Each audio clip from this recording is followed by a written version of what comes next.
But That makes sense.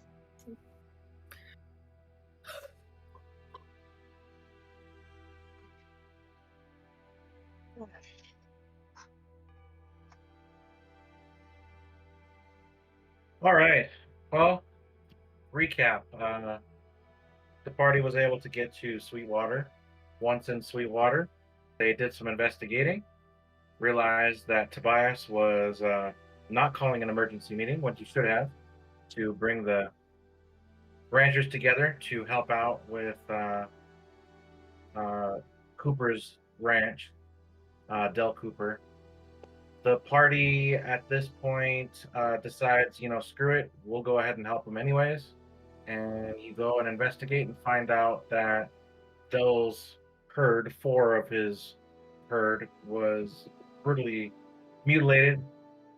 Follow the trail to find that it's a bile stone infected owlbear, which you decide to take out, finding that each time it died, it kept coming back as something else.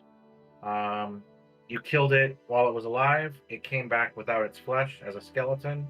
You killed the skeleton, and it comes back as a spirit, all infected with this bile stone material. After which, Friend is able to summon Grandmother Oak or Mother Oak, and is able to completely wipe out and obliterate this bile stone incursion. You make your way back to find that that word has spread of your deeds, and by the time you make it back to the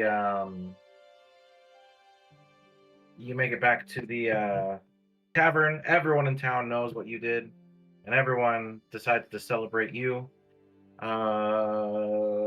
In the morning, you decide, with the helpful push of Sarah Fellows, the deputy, to go and speak to Tobias. Tobias tells you why he hid things from the people, why he didn't schedule an emergency meeting. He thought that he could keep it hidden to himself. More specifically, the real reason was he didn't want people from the Union to come storming into Sweetwater. He's doing his best to preserve Sweetwater's innocence, independence, we can call it. But at the very end, almost as if like souring this, he sees Liggy, confronts him, saying that he's the son of a terrible, terrible goblin, to which point Liggy punches him in the face. The party's able to calm down the halfling. The halfling still manages to give you a map to where this cave is, and that is where we are at. we got a long rest since the owl bear, right? Yep. You were able to get a long rest, yes. So everyone, adjust your character sheets. Put yourself down as a long rest.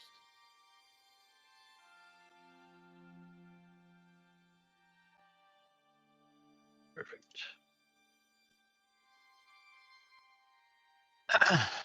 And then, oh, sorry. I was just going to say, on our way there, would it be possible for us to stop by a shop and buy some dynamite, perhaps? You can. Now, dynamite is definitely something you can pull up. Let me get to who the hell sells it in town. Goodness. I think there was a general store you can find here. it at the general store, and you can find a one Cyrus Applejack. He's a red-faced human man, probably in his late 50s, early 60s. He's got thick white eyebrows and suspenders that never quite hold up his trousers like they should.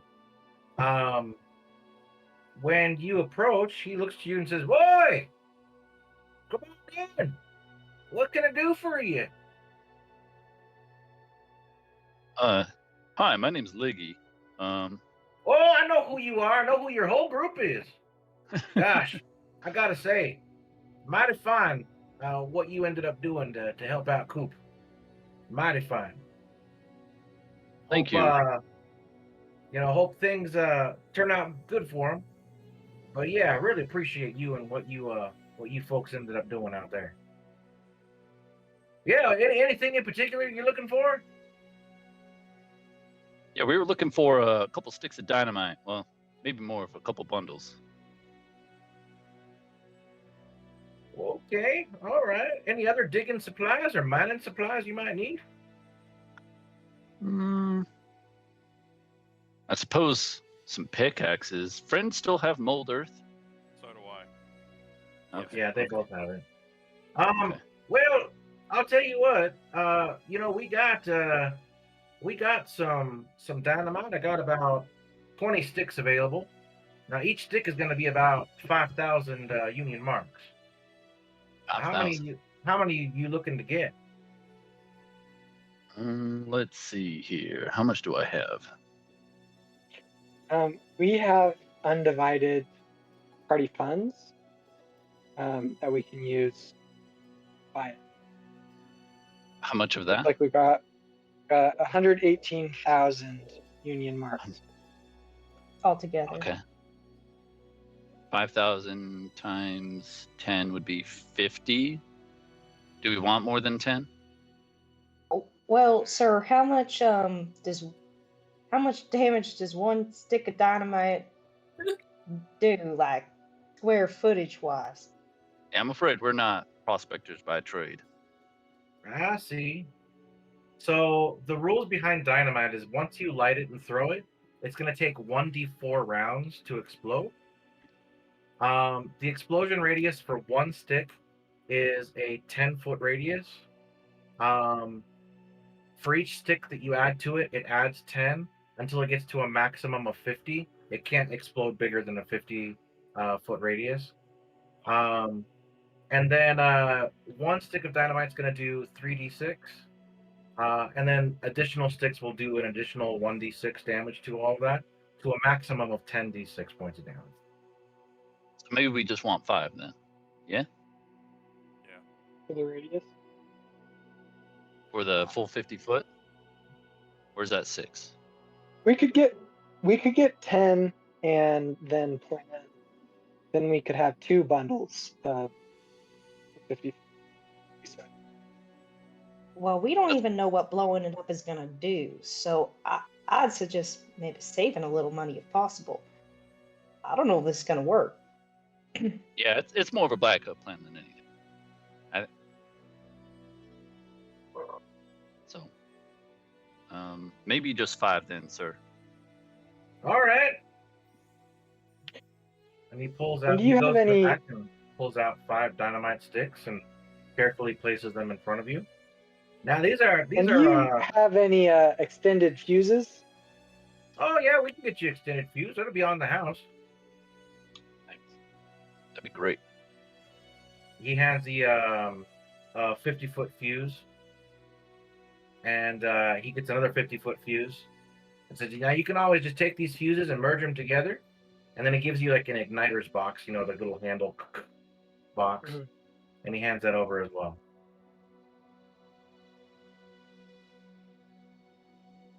Anything else we need here, crew?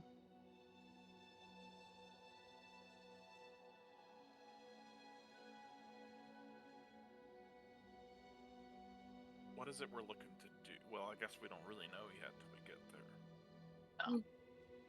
there. Yeah, let's go take a look. Yep. How far away did he say it was? 2-ish. So based hours? off of the map, you can make a either knowledge, nature, or survival check. Speaking of, before we go up there, Estella will give Vigilant Blessing to Lucrezia this time. So you'll get advantage if we have to do an initiative roll. Oh, cool. Thank you. Mm-hmm. That was a 12. Oh, on the yeah. nature. I'll cast a little gift of alacrity.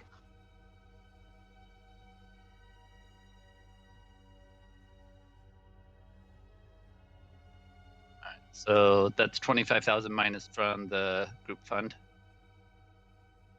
Yeah, I just Yeah. subtracted it. Thank you.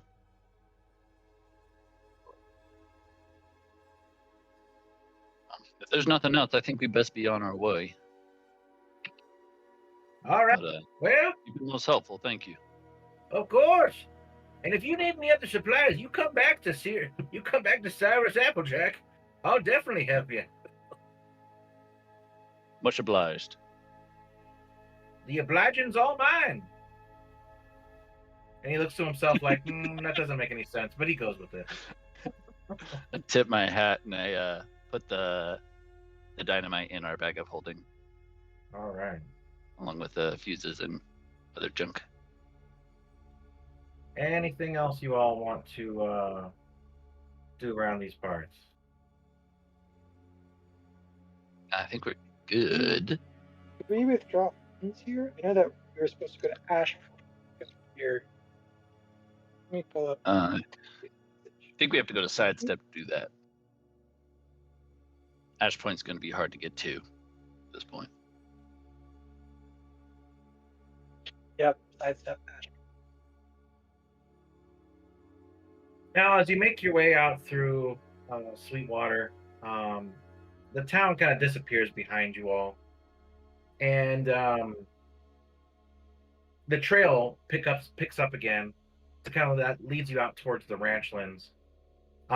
You see that there are high bluffs that are kind of shadowing a stretch of thorny thickets that bite at your sleeves and bite at your legs.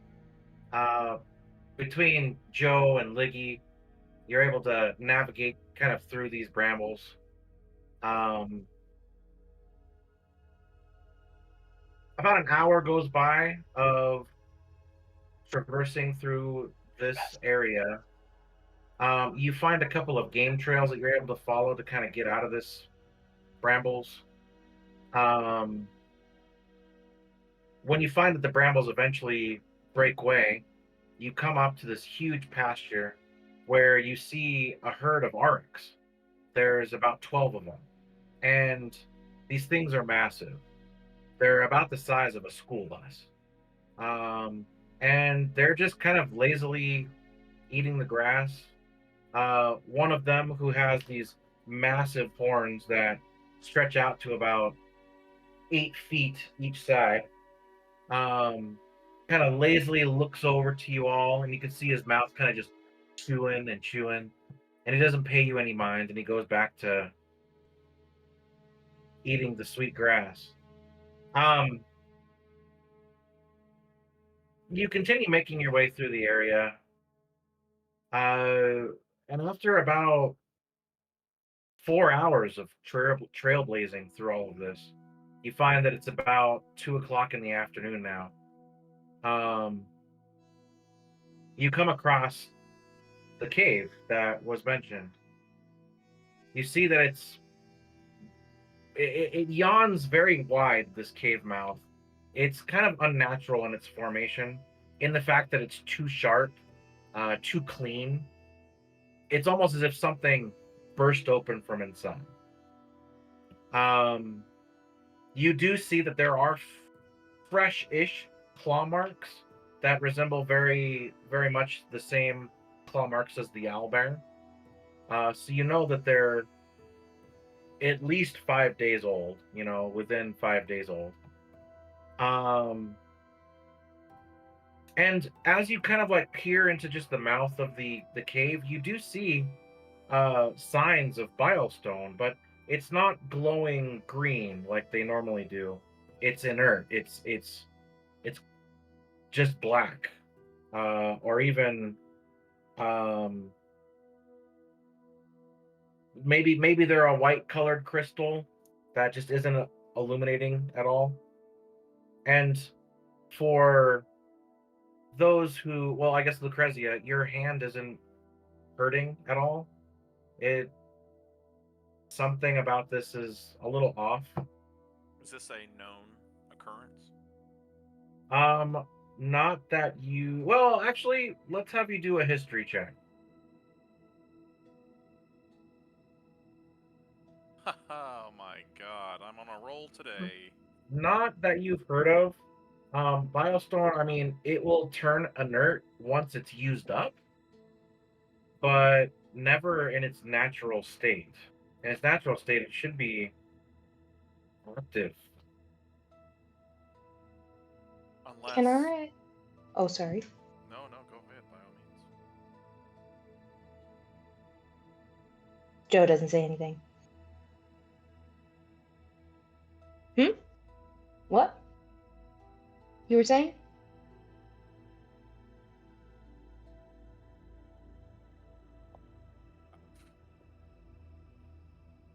Okay. Where did it go? Then Joe will continue. Sorry. She's gonna look for footprints. Like, has anyone else been here? On the ground and things like that. That would be investigation or survival. Yeah. I'll help you. Oh, perfect. I rolled a 19, but I will, if I can, roll again. But too late, that's fine. So you could roll once more if you'd like, with the assistance of Wiggy. First one's better. Okay. So you do see those claw marks.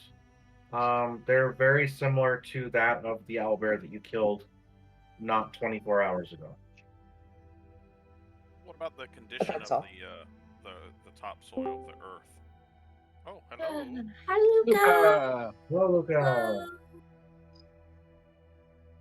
Welcome. The condition of the topsoil of the earth. Yeah, in comparison to like it was at Dell's farm. It doesn't. So it is a little bit desolate. It's kind of similar to what you saw. Grass but- is like faded, cracked, and the soil's Yeah, exactly. Like, and it's probably within a 50-foot radius of the cave that you see this desolation of the area.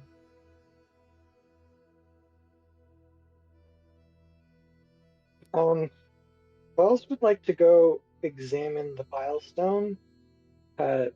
He's worried that if we set off dynamite near it, it'll cause a chain reaction explosion, start setting off some bile stone, which would be really bad. Okay. You can investigate, and with a certain DC, I will allow you to do an Arcana check after. So let's start with the investigate. Okay, see here. It's 21. If I need a higher, I'll add a psychic dice too. No, that's a pretty damn good roll. So Okay. now would be a knowledge Arcana check. Or an Arcana Oh! check. That's a nat 20 for a total of 21. Damn. Oh, Well. Well, Nice. dang. well. So if the bile stone was active, if it was in its volatile state, then yes, if you were to set off the explosion,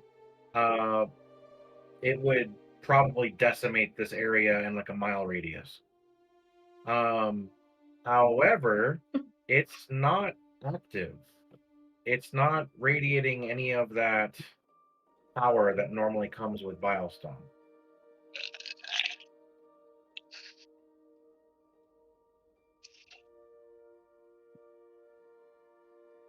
What do you think? Should we leave it alone?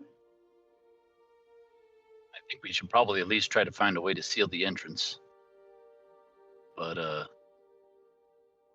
I have a suspicion that owlbear consumed whatever energy that these stones normally carry.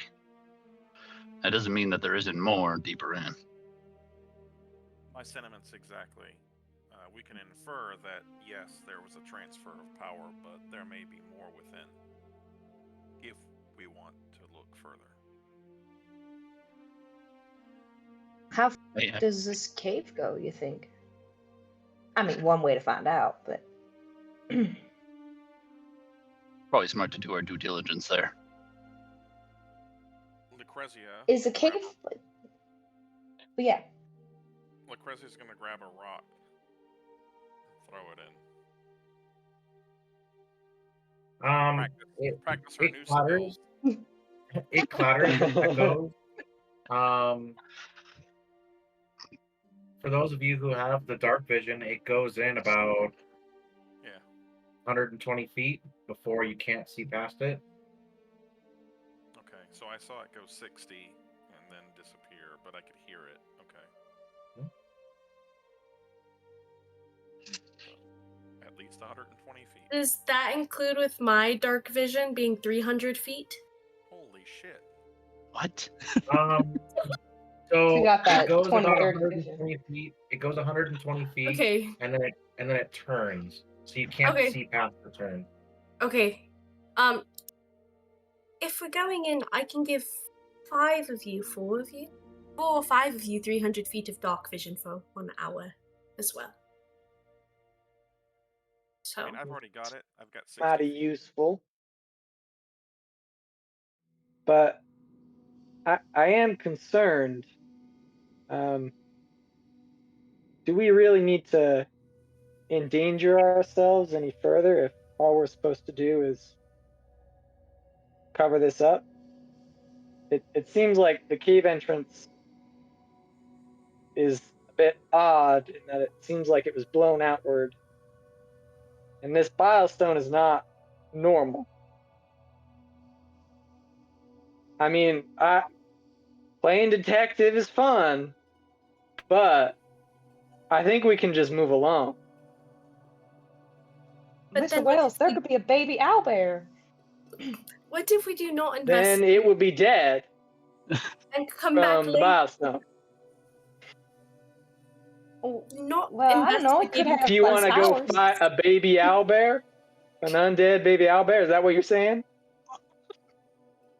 Mr. Wells, where's your I'm sense not- of discovery? I've discovered what worry I is wanted that- to discover. You also interrupted Miss Estella. Estella, you were saying? If we do not go in and look around at least a little, what if we blow it up and it causes issues later? Something comes out, we think it's covered up and it's not. That's don't my know That's what's in not there. our problem. This could be an opportunity for us if there is something that we could discover within, maybe, that has caused this bilestone to become inert that may be beneficial for us, considering our enemies use bilestone weaponry. That is true. It also gives some insight as to why it bore out the way it did. All right. Just a peek. I'm willing to go along. I just want everybody to be aware that this is an extra danger we're willingly taking. So if you want to risk all of our Dangers on skins, that's middle fine. night, Wells. Not mine. Stella gives the 300 feet of dark vision to Liggy, Joe, Friend, and Lucrezia. Wells, do you have dark vision? I do have dark vision. Okay.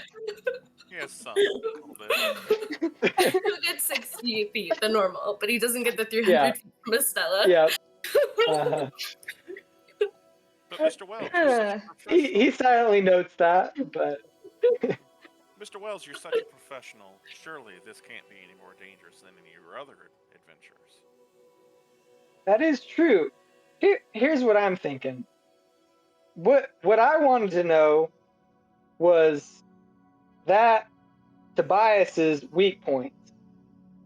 And this mine is his weak point. Now, we can cover it up and leave it be, and we can always use that weak point later on.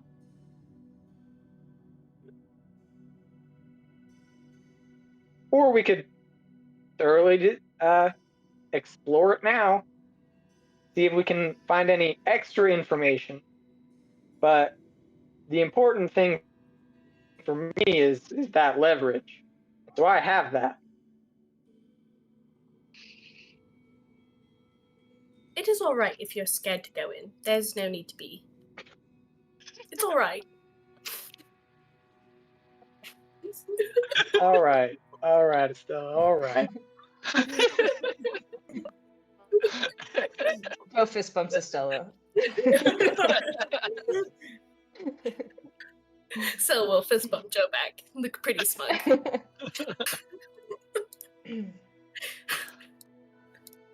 Wow, Estella, you're so nice. Think so. All right, let's do it. Cave. Joe will lead the way. As you Wells will do an exaggerated bow with a hand to the side. After you, princess. Oh, how absolutely lovely. I see your vocabulary is still the same.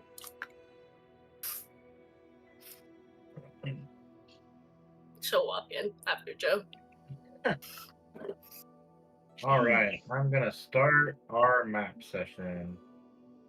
Now, the tunnel slopes downward at a steady, like 12% grade, and the descent it stretches out for about 120 feet. The air grows cooler and damper with every step. You see that the walls are pretty slick with moisture, and it is faintly glistening where this inert black crystal is running, kind of like scars through the rock.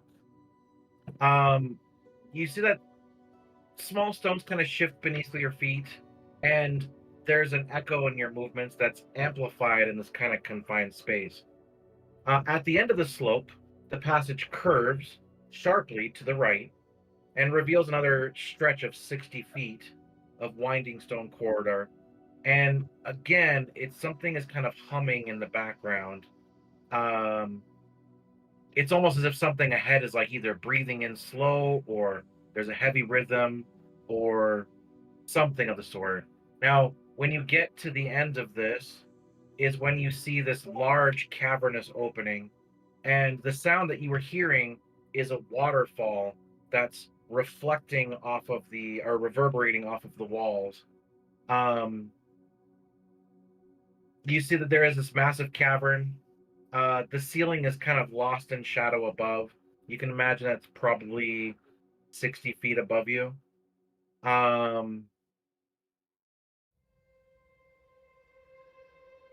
There is a lot of matted fur right where you see that clue symbol. It looks like that is probably where the owlbear was taking up residence. But outside of the matted fur, maybe some broken sticks. There's a couple of gouges in the wall where he was like stretching and scratching his claws. And there is kind of a stink of wet beast in here. That's just been lingering for the past couple of days. But outside of that, that's what you see. Alas, no egg. I'm sorry, Ligurius. The last time I got an owlbear egg, it was nothing but trouble. So ain't Ain't that looking the to truth? repeat my last mistakes.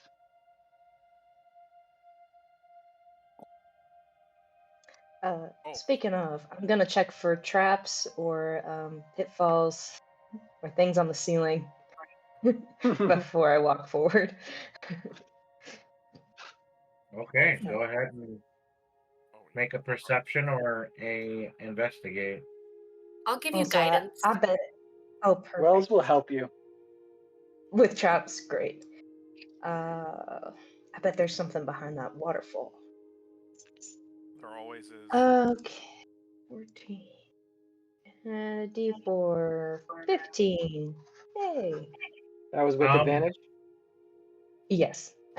I'm not your best check for trappers, but it's fine. Not the worst. So yeah, there's not much here. You do see off in the distance that there is an opening that leads out to another corridor, But outside of that, this place is just as I- described. Is there anything behind that waterfall? Do you have to get closer? You would have to wade through that water, and at it is about 5 feet deep, counting as difficult terrain. As you get closer to the water, it does sink down to about 10 feet, and I can gauge that for you. Okay.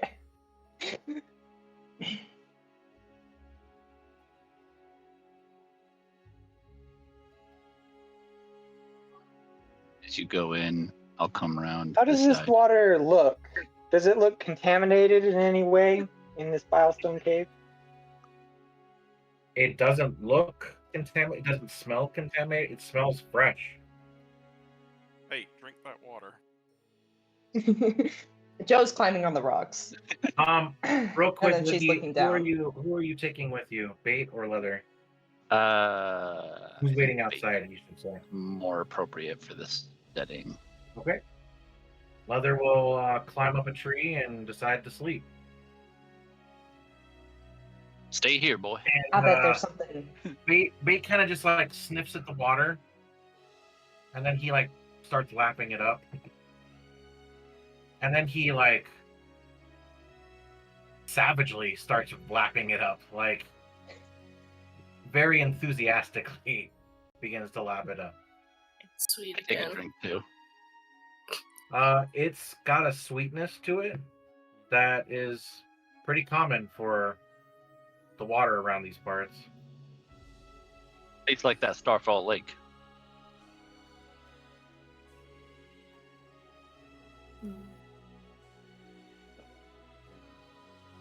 You going swimming, Joe? Thinking about it. I'm ready to jump in, tie a rope. I just bet there's something behind that waterfall. I just feel it. Come on over here. I'll get a rope on you, and you can come around this side. But it'll be more fun if I jump off. All right, I'll. She'll climb down. This is obviously closer. And hand you the end of a rope and tie it around herself. You do like a knot on around your waist, and then I'll just hold the other side. Okay. And then yeah, she'll jump off this smaller rock. It's deep, right? 'Cause she does a dive. So it's 5 5 feet feet right everywhere. from. So inside that blue circle, that's where it's Is 10 the deep feet. part. Yeah, Yeah. everything else is about 5 feet. So she jumps that direction and dives. Okay. The water's cold even. Make a perception check.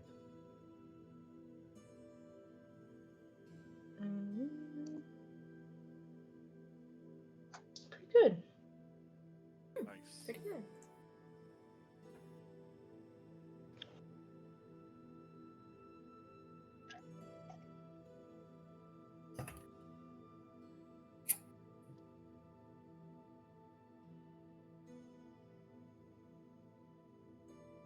So you swim down. You have the dark vision up though. So everything is like in shades of like black and everything shades of gray. Sorry. Kind of like night vision. And you look underwater and you don't see like anything living, no fish or anything or running away. But as you kind of dive into the deeper portion and move underneath the waterfall, there's kind of like a natural like shelf that you're able to grab onto the lip of and pull yourself up. It's just a smooth, flat surface, flat wall. Moisture is kind of like all over it. There's some moss here and there. But on the shelf is a small brass locket. And you grab onto it. It's been here for a while, but it isn't rusted at all. There's no moss growing on it, no rust. I don't think copper rusts or brass, but no moss growing on it, no nothing. It's just like it was when it was left there. If that's what she finds, she's swimming, so she'll just grab onto it, push off, and go back from where Okay. she came. I'll be It's pulled like, in. wait, it's like a shelf? Kind of like a little shelf, like a natural shelf. Oh, but like in the... So like could you potentially climb the waterfall if you wanted to? You could get... So the waterfall itself goes about 50 feet. Okay. You're out the 10 mark, and you're able to pull yourself up, but there's no like notches or anything else that would indicate you could get up there. You That's could fine. attempt to climb it with an athletics check, but it would I be at don't- disadvantage. I don't know that she has that much hubris. I think that she'll hold on to the ledge. She'll get it, like let out like a and then she'll push off and dive back in, and she'll go back to Okay. shore. She's not gonna try to climb that Perfect. waterfall. You get back to shore. You've got a locket She'll just wrapped start around your leg. wringing out her clothes and say, well, there's not much behind that waterfall, but I did find this. Can you open it? Yeah. So you pop it open, and there's a picture of a little girl who's got a big giant cowboy hat, like a 10-gallon hat on, and she seems to be playing with some toy guns or like wooden guns. She's like very much looking like this.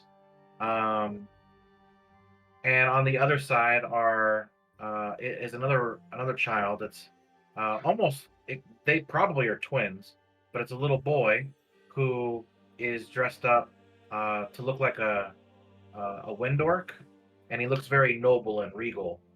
The crazy thing is that neither picture has been damaged by the moisture at all. It looks practically brand new. Could you take a look at this? Maybe there's some kind of magic protection on this locket, or something that could tell us a little more. What are the races of the people? Are they obviously anything other than human or They appear to be halfling. halfling? So, Lucrezia, while this is all happening, she'll make her way over, and as Joe gets out of the water, she's gonna kind of like not look at Joe and kind of look off to the side. She'll be like, Squeeze, gripping. "Oh, this is not a good time." It's like, "Yes, I can help you with that, and I'll do the. It'll take me a few minutes, and they'll do the detect magic as a ritual."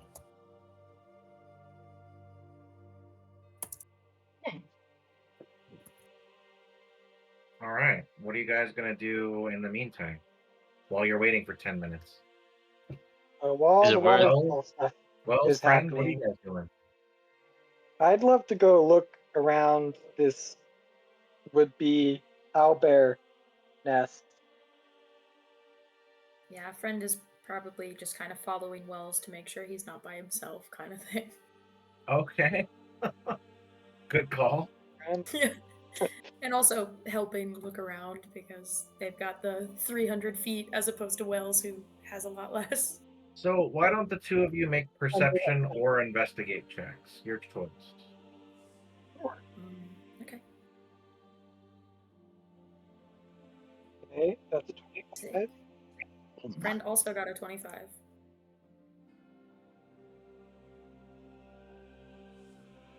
Wow. Holy crap. Okay. So you find a couple of things. One is like kind of buried into this little nest that this owlbear was attempting to create.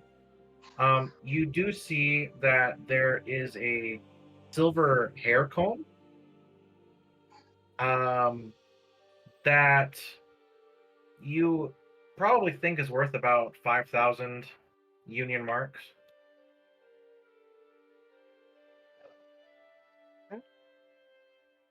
Cool. You also find that there is a couple of like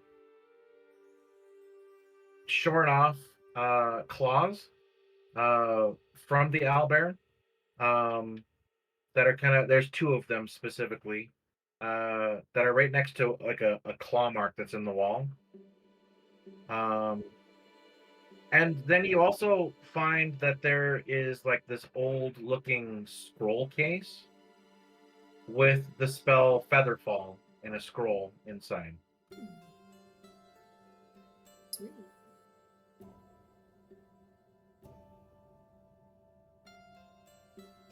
And I went ahead and placed those into the the group party treasure McThingy. All right. But outside of that, you don't find anything else in the area. At this point, Lucrezia, you're casting Detect Magic, is that right? Yes. It appears that the copper locket is magical. Yes. Probably some kind of protection. Simple protection spell. I would need to spend more time with it to learn its properties.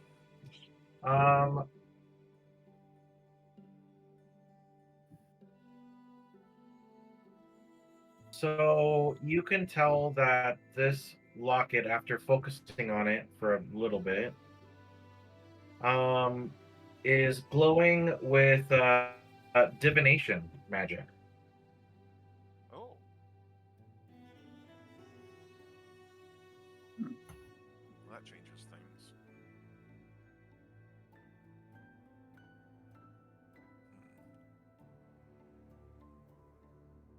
There's something more to this than meets the eye, but I will need time with the object, with the locket, to understand it better.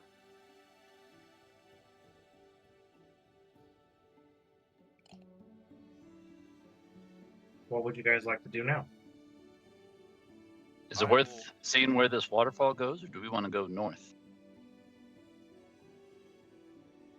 With this cavern a little That's as further. far as the waterfall goes. Well, it goes up 50 feet, right? I could expend a resource to kind of check it out a little further, but I think that since the water is the same, it would probably not be too crazy to assume it probably just continues towards the lake. yeah, I have similar thoughts. We can always try it again on our way back. All right, let's go north then. Wells will hand over the scroll of Featherfall to Lucrezia. Thank you.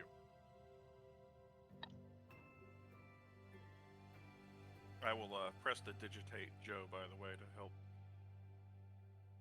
Ah, thanks. You don't have to do that. Yes, I do.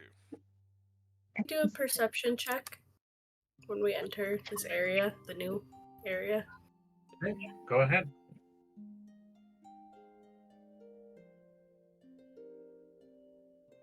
Oh,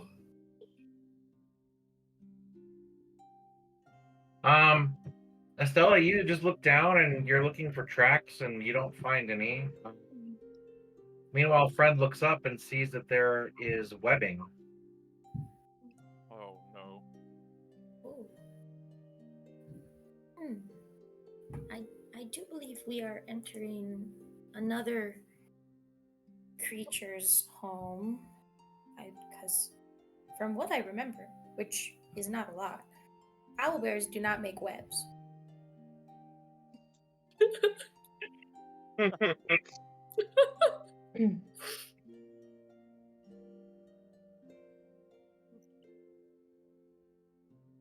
Is there more of the inert bilestone kind of in this area too? Does it continue through? Okay. We might have some bilestone speeders in here. Anybody scared of spiders? I certainly don't like them. They're Spiders kind of cute are good. depending. Well, I guess these spiders probably aren't good, but in general. Creepy as hell. What do you mean? They eat the bad bugs. They're good. You want to have a couple spiders around. As long as they're little. Yeah, I don't know about these spiders. Despite their That's, good intentions, they are vile creatures, and I would prefer not to be near them, but Hearing that Lucrezia is a little nervous, Friend softly pats her on the shoulder and casts Gift of Alacrity on her. So Oh I yes, get I've also advantage cast that on and myself. Gift of Alacrity. does that do the same thing? No. No. Alacrity's a Gift D8. of Yeah. Oh, Gives that's you that one. a Thank you. D8 for the next 8 hours. That's the one. Ella Thank you. will cast Gift of Alacrity on her. So. Well, Does the spider web in front of us appear? Does that block our way? You can navigate through it without touching it, but it will require an acrobatics check to do so. mhm. could Well, it's also gonna attempt sit back to- and look real. Look, Cut it down, burn it down, whatever.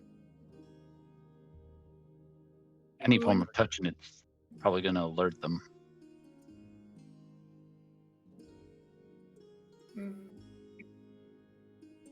Oh, Oh. Do we Well, want to go as a group, cut it where's down? everybody's sense of adventure? I'm gonna cast Enhance Ability on Estella for Cat's Grace. Oh, I And mean, then- we can burn it with a torch too. We could try to all sneak past it. Your firebolt So, from a guys, distance, as far as Friend, possible. I can turn into a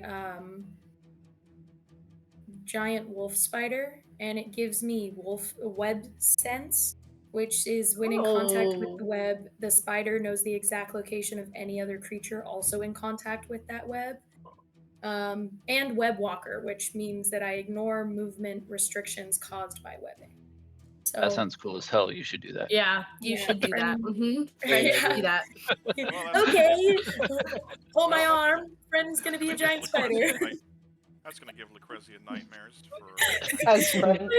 I think it's so funny how Friend is like, "Have no fear, Lucrezia. No spider will hurt you," and then just turns into a giant spider.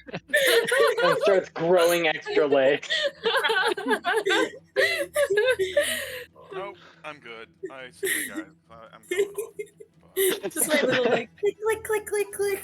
She just walks over to the other end of the cave. It's kind of cute. They're just a big fuzzy guy. Bigger pussy guy.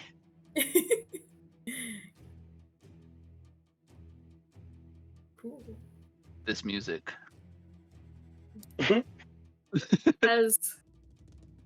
And Silas is just being quiet this whole time. He's just vibing. Silas is not going in the cave with you.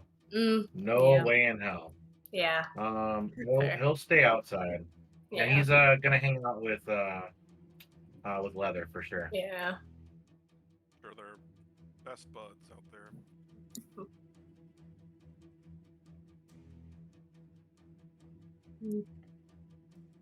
Oh my. Itsy bitsy spider. Okay. Friend So- spider. So, friend, what would you like to do? Huh? Friend, what would you like to do? Oh yeah. So I think Friend is gonna go forward and get her past everybody and touch the webs and kind of just see if it's like they can feel anything through. Yes. you can feel 4 specific life forms or creatures attached to this web. You can get a general layout of the web, and let me do that for you here. Sweet.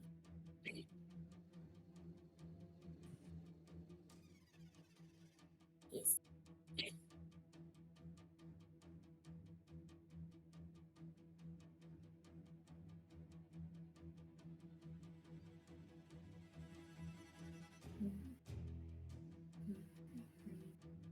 Oh.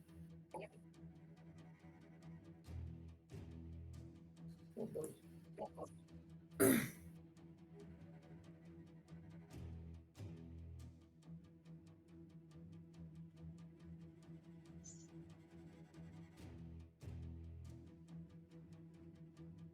And then tell me if you can see this in the fog of war. Can you see that right there? I don't see anything. I can see you pointing to something, but I can't see what you're pointing at. Okay, Yeah. so you see a life form right here, Okay. right here, Mm, right here, and right here. okay. I also just realized Friend has no way to tell anybody all of this stuff. I can cast Speak that's with good. Animals. Wells will mind connect with you. Okay. There you go. Then Friend explains that there's like, in the best way they can, kind of where they see them exactly in the webs. And there's a lot Wells of will relay the information to everybody else.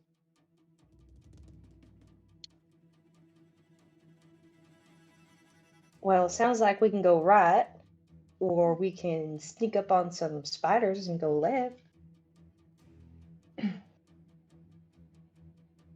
well, We want to Sneak deal with up on spiders right now. spiders? if we I also don't know. I interact- never fought giant spiders. It could be fun. All I know is that Bren turned into a spider, touched the web, and told us exactly where everything was. And I assume I probably can if do they're something. also spiders, the reverse happens. All right, maybe we don't sneak up on them, but if we don't kill these spiders, who's to say they don't come down on Sweetwater and start killing more of their animals? That's why we sealed Well, the cave. if the cave entrance isn't there, Unless there's then they're another, just stuck in the cave. unless there's another exit. Mhm. True. Which up and to the right, maybe.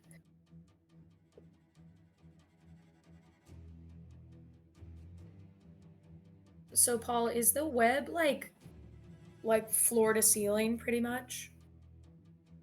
Actually, yeah, it would be. Oh, Okay. let me do this.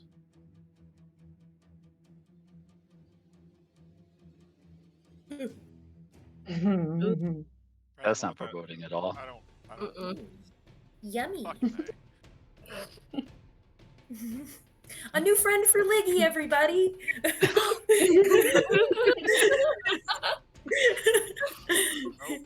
Some Giant vile infested spider. spider. Well, Fucking it's been fun, everybody. spiders. I'm gonna show you guys something. I'm gonna save this picture. I'm gonna post it in the chat. Be like, it's a It's boy, but cute it's a little spider. guy. Cute little It's a spider spider. guy. Let me see if this will work. Have you guys ever watched Billy and Mandy? The Mhm. Adventures Oh of yeah, Billy and Grim Mandy. Adventures of Billy and Mandy. Yeah. Do you guys remember the spider that was like obsessed with Billy and he was like, I'll be anything you want me to be, Dad. And then he goes, I Uh-huh. want you to be dead. So this is from first edition D&D. It's the first, like one of the first things when I used to have all 3 of the books, and I remember reading it, and this is the image that I saw. And I, Rob, absolutely abhor spiders. I don't care how big, little, whatever. And I saw this, and I'm like, yep, awesome, good times. And then I remember reading an adventure one time about a person. There's like this bookshelf or whatever that's covered in webs, and it tells you that if somebody goes over and investigates the bookshelf and disturbs the webs, like hundreds of tiny spiders cover the person. And I'm just like, nope, I'm good. I also hate spiders. like with a passion. I can't even go near them. But Joe doesn't hate spiders. Oh, they're so cute. I love spiders. Why would you do that, Paul? Oh, okay. Why would you exacerbate my dislike? My family had a pet spider for a really long time. We called him Fred, and he lived in the kitchen, and he ate all the flies, and he was just a little guy. We just let him live there. Anyways, You had sorry. a pet spider, or you lived with a spider? What do you We guys? lived with a spider. Lived What with are a you spider. gonna do? It was their webmate. Alright, so are we turning around, or? Let's see it to the end. I think we should kind of So- investigate. Alright, we got honestly. one vote, more spiders. What's everybody vote? Let's make a group decision.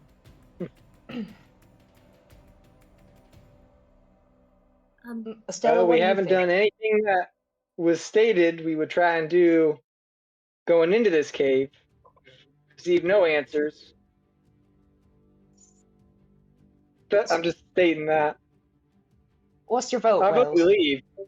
I Alright, vote we leave. But I just like to state that we've that's a accomplished lot of nothing. extra sauce. Extra sauce that I didn't ask for. Alright, Wells says we leave. Stella? Think that it could be interesting to see the spiders.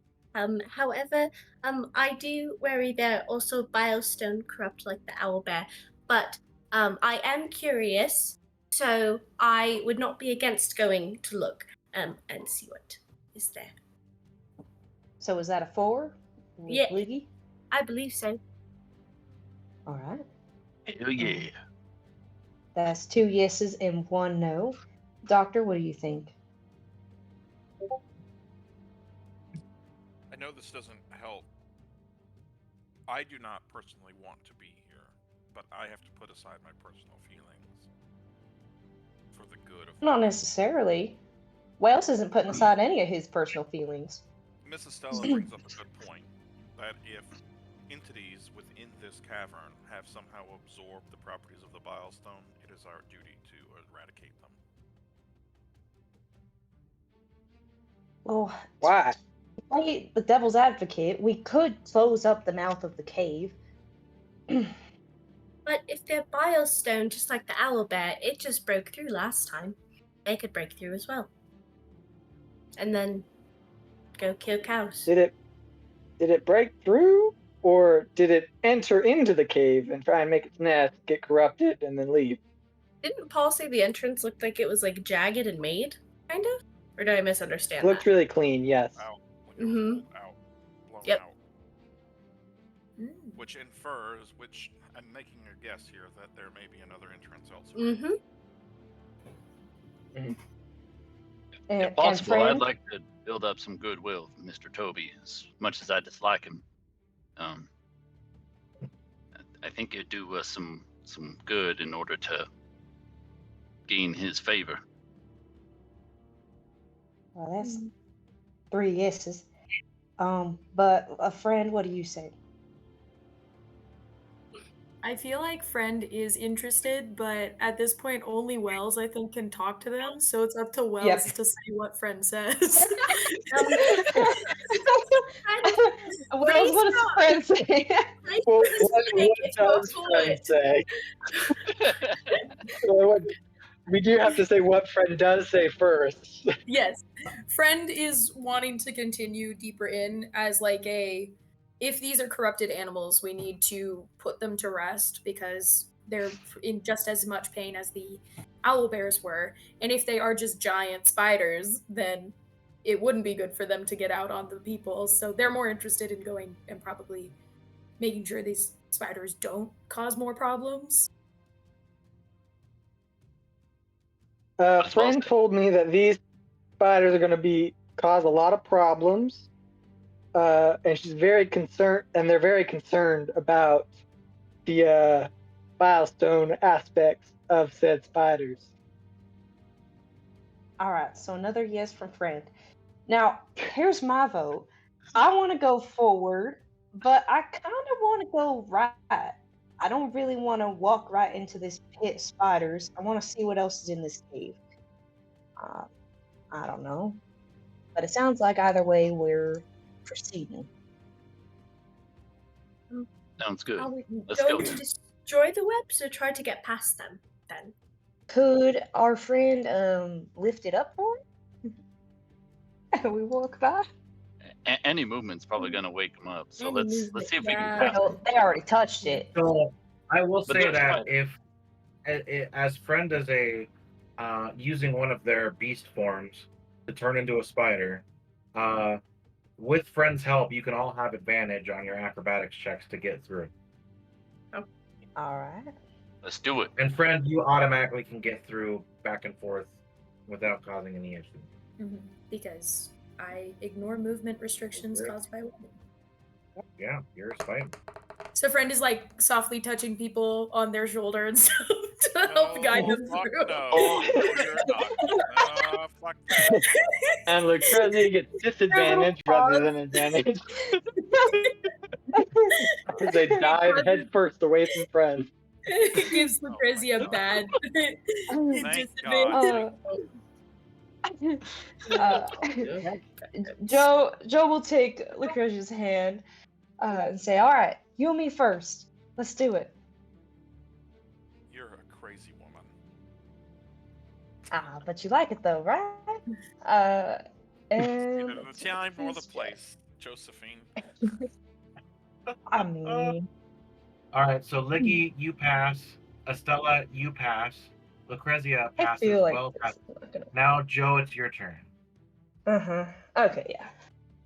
And Joe passes. Oh. All right. You guys are all through. By the So- way, thanks, Luca, for that. Mhm. I appreciate it. Genius. Yeah. I didn't even see it. Mushrooms. Oh, great. It gets I better. love mushrooms. Mushrooms? Are you a hobbit? Little guys. That played a little more green than that hobbit. The spider quickly sprints past everyone. No.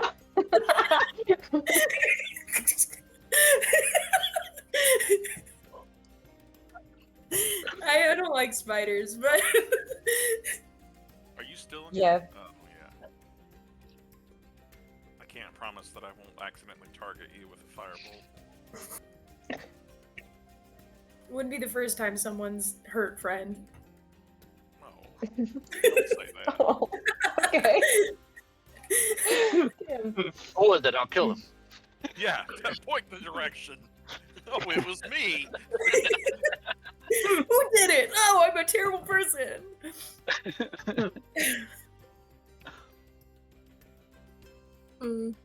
So, Alright.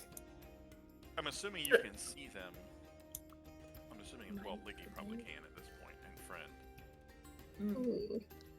Wells is keeping a careful eye towards where the spiders were. So you make your way. So you kind of step out of that rocky corridor with all the webbing and whatnot, and you enter into a breathtaking view. So first of all, the clearing is bathed in this like soft, pulsing light, and you see these towering mushroom stalks. Some of them as tall as trees. They go all the way up to the ceiling, which you now can see is about 70 feet above you. There's bioluminescent spores that kind of drift lazily through the air, kind of like falling snow. And then among the stalks are these mushroom people, myconids, if you want to go by their actual names. And they move in very gentle, rhythmic motions.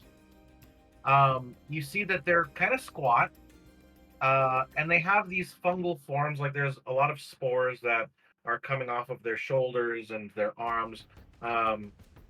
They have very squat legs, and they kind of just like move just in they move very slowly, very cautiously, but very purposefully. And you can kind of feel just like in the back of your mind, like a very soft humming sound.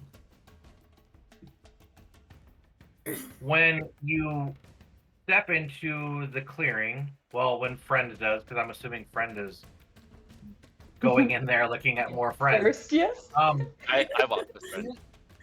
These two move and they just kind of look at you all, and then you all hear in the back of your head,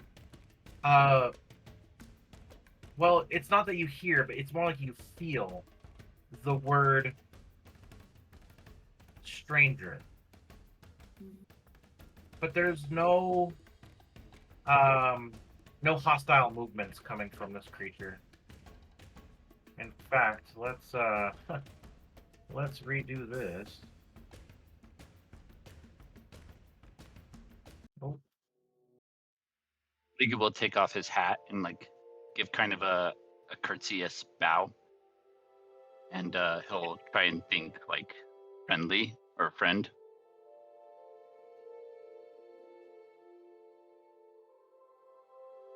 Yeah, and I would like to recall, if I can, any knowledge.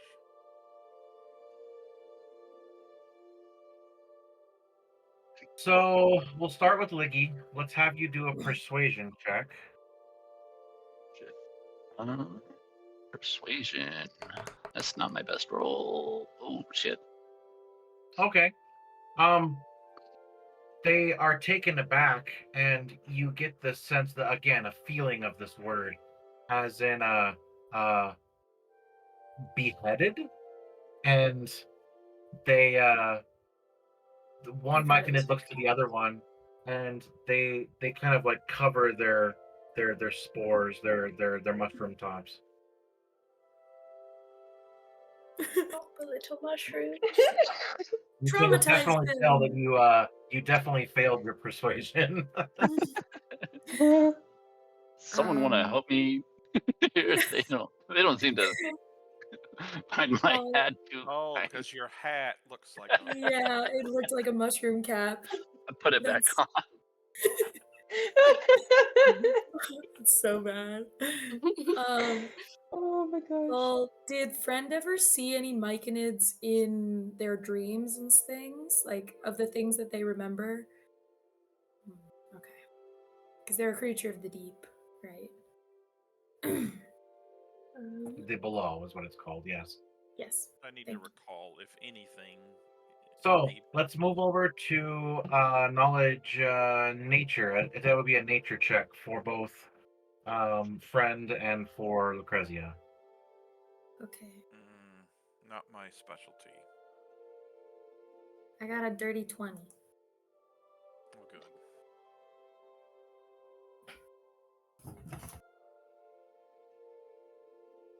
Friend, you feel kind of like a tickle of memory in the back of your head, as if something is saying that, first of all, these creatures commune through the spores that they release in the air, right? So while you necessarily can't smell, you do see that the spores are all over you. And it's through these spores that you're getting this information coming to you. You also know that they don't have a lot of natural enemies, these Myconids. And they tend to be very peaceful as long as you don't cause any harm to them.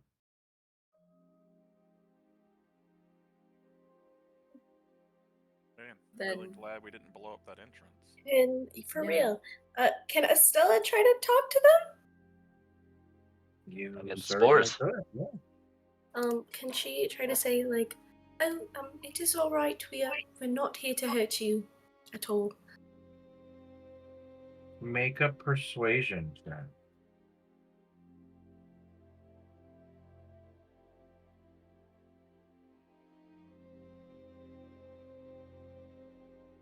Oh God, you've got to be absolutely fucking kidding me. It's Oh, fine. dang. These Myconids are suspicious. We are not friends. No, you're not suspicious. That is So you not. start to oh jeez. How can I Um, fix this? you What can I start do? to like try to like calm them down. You're using very similar movements to them, and then all of a sudden you sneeze violently, and the spores like just scatter off of you. And these two myconids like kind of take a step back, like oh dear, Oh and no. you get a general sense of danger. No, no, Coming from I am so sorry. I'm going to shut up now. I am so sorry. Knowing they speak through the spores and things, Friend kind of like lowers themselves to the ground and starts just kind of getting more spores on themselves, kind of like trying to show that they're interested in like communicating and stuff, and kind of ends up Spiders like rolling around. yeah, and kind of ends up like kicking stuff back at everybody to try to get more on all of them too. Like when you see kind of- jumping spiders like cleaning themselves. Let's have you do a persuasion check with advantage, Okay. friend. and take guidance. Boom. Is that a D4? D4. You just D4. had a D4. Okay, cool. Well, I got a dirty 20, so Nice. Okay. Damn, Perfect. okay.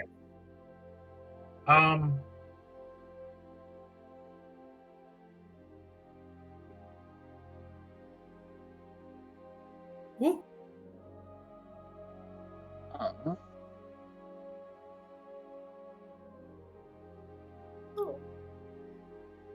Oh, hey babies. They're You just little see these guys. tiny myconoids. They stand about no more than 2 feet tall, and they kind of just come up from the ground, and they start to like touch you and kind of probe, and you see that where their touches are, more spores are laid out, and you get another sense, another feeling of welcome, and another feeling of friend, and another one that says ally, and another one that says um, join us and come this way, and they all are moving you further into. Okay, hold on. Don't follow. Oh my gosh! Yes, join our fungus cult. That time we all went in a cave and did shrooms together. Good times. Friend is just happily following everybody, doesn't think anything's wrong, and is just like, yay, friends! Live here now. Give us your wisdom, fungal friends. If friend is going that way, we're gonna follow. Yeah, I'll follow her. Ooh. As long as they don't like appear to what do you call that? As long as they don't balk at our presence. Be frightened Yeah. by us. Oh, they're everywhere. Hello, everyone. Hello, my little friends. Are you still a And- spider, by the way? Yeah. Yes. Just a big friendly Oh my spider. lord. Covered in spores. Oh boy. There are Oh, so You're my little many. There are so many. I'll give you a ride on the ceiling. They're so cute. Is Wellesley coming? Wells is looking the opposite way, keeping an eye on the spider den, and Oh looks my back God. to everybody getting swept away by mushrooms. Wells! I'm like And imagining. will Join panic. us! I'm imagining And Wells this, He can like, is panicking. Wells can just We're hear going Fred this going, way! yay! I can imagine like 100 little tiny mushrooms just like pushing you like a crowd Uh-huh. surfing. Crowd surfing. I love Wells is I just love mentally the- sending friend Instead of thinking panic it- messages. Instead of thinking about that, imagine the tree spirits from Princess Mononoke, Oh, and how they're just like everywhere, and like that's kind of what you're seeing. Like the myconoid sprouts, they themselves are about anywhere between 1.5 to 2 feet big, but there are also hundreds more of these little tiny sproutlings that are just kind of like moving everyone like a wave of mushrooms, so to speak. The Crystal's like, And they lead you to this massive myconoid who's tending to some of the mushrooms. When he get rid of that picture. That doesn't belong here. So when you approach, the myconid sovereign will turn its head, and then you can see it slowly moving forward, and it extends one of its limbs to Friend and places his hand right in front of Friend. It's almost as if he wants Friend to crawl up him. how big Yeah. is this guy? This There is a guy person. this guy stands about 15 feet tall, Holy shit. Ooh. and his mushroom cap is about 10 feet wide. It kind of just Whoa. umbrellas over everyone. Sick. And when you get up onto his hand, he moves you closer, and then you all feel this, but you can also hear him as well. And he speaks out and says, "What are you doing in our home, little friend?" I think Friend is very excited to be meeting more like creatures made of plants and is just kind of like looking up at him kind of like in awe, and then is just like we came here hoping to find out more about a sick friend that we recently helped find peace, the owlbear that lived here. And we stumbled upon your home in trying to prove that we were not trying to be harmful. These little ones pulled us in, and and now we are here. And all of you get a sense from these hundreds of little baby myconoids. You get overwhelming urge of friendship and love and happiness and joy, as all of these individuals are just pulsating these emotions to everything. And the myconoid sovereign, though he doesn't need to, he physically smiles at the answer. But you also get a sense of just overwhelming joy that you're here. We saw the owl bear some 5 of your sun cycles ago. It did not venture past our guards, and it did not venture into this realm. It seemed confused. It seemed hurt.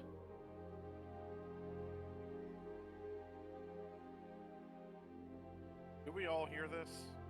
Yes, he's vocally saying this as well as mentally saying it to you all.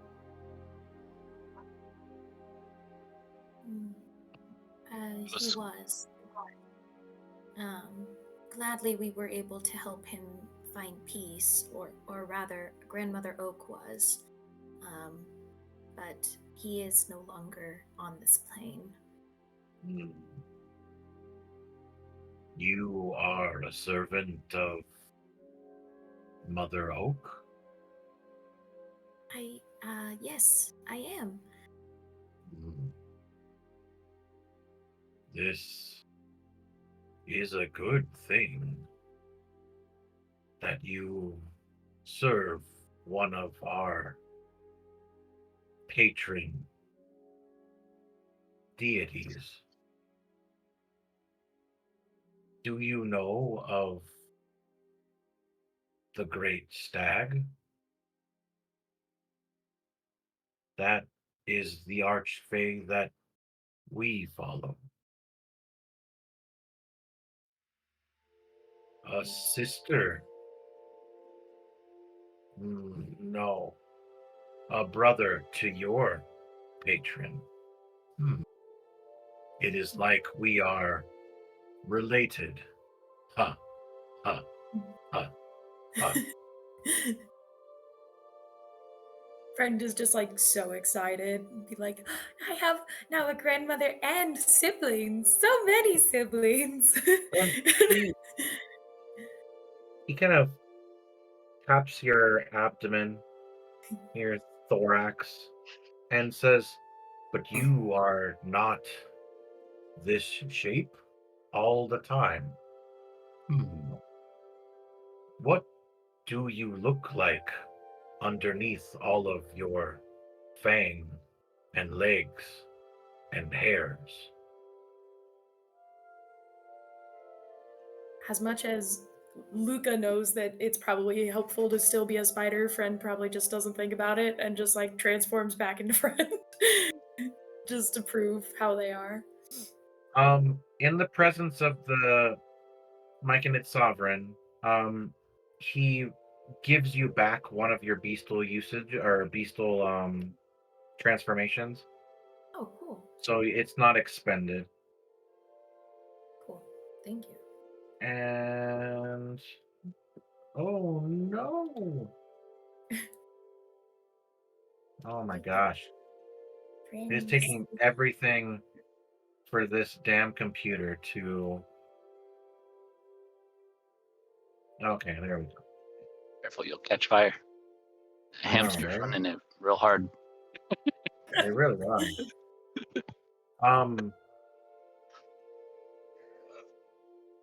The owl bear that you were all looking for. You say that you put it out of its pain. You were to end its cycle then. Yes. That is unfortunate. When it left here, it was different than when it came. It felt infected. It felt as if the pain did not heal but festered when it left. So much that our guards did not wish to feed upon it. Otherwise, we would have had our guardians go forth and collect it in their webs.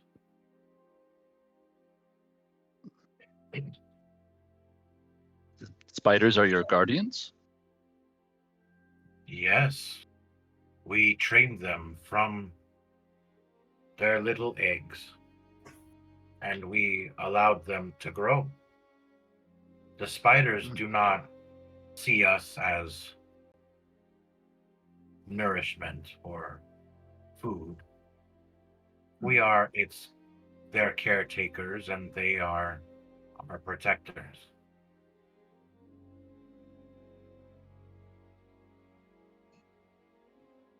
Do you know what's happened with the biostone in this area? Or are you aware of the inert ore that's in here? Where once was what you surface folk call laystone has been replaced by, and he kind of waves his hand to the inert bilestone. We are not sure what has happened. Did this happen recently? Over the last 14 cycles. Half of a lunar cycle is how long this has been changing. That kind of lines up with when they first started having troubles with the owlbear, right? According to Dale. Or Del? Del Cooper said that his herd was attacked 4 nights ago. I guess 5 nights ago now. And Okay. how long ago was it for that green lightning strike? That was about 2 weeks ago. Mm. Yeah, and the Myconids were saying that 5 days ago was when the owlbear started Escape. being weird and got away. Would I know anything about the transformation of Laystone into Bilestone? At least on a surface level? Like, is that a thing? Or those are usually typically two distinct things? You can do a history check or an arcana check. I'll allow you to roll for both. That This kinda is the actually. Let me rephrase that. Let me say no to that. So, this is the very first time Lucrezia has ever heard of this, ever. Well, that's So cool. no check required. This is the first time she's heard of it. Into the notebook it goes. Do we know when the blight started affecting the Uruk herds? Was it around the same time? Because there was Uruk herds to the west that had a blight, right? That we're sick. Yes, Uh-huh. about 2 weeks ago. Oh, okay. So that might be connected to the strike. Okay.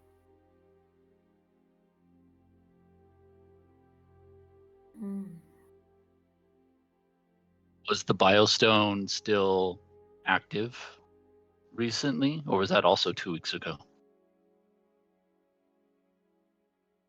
The change of the Laystone into this black crystal has been slowly taking over this cave for the last 14 cycles, half of a lunar cycle.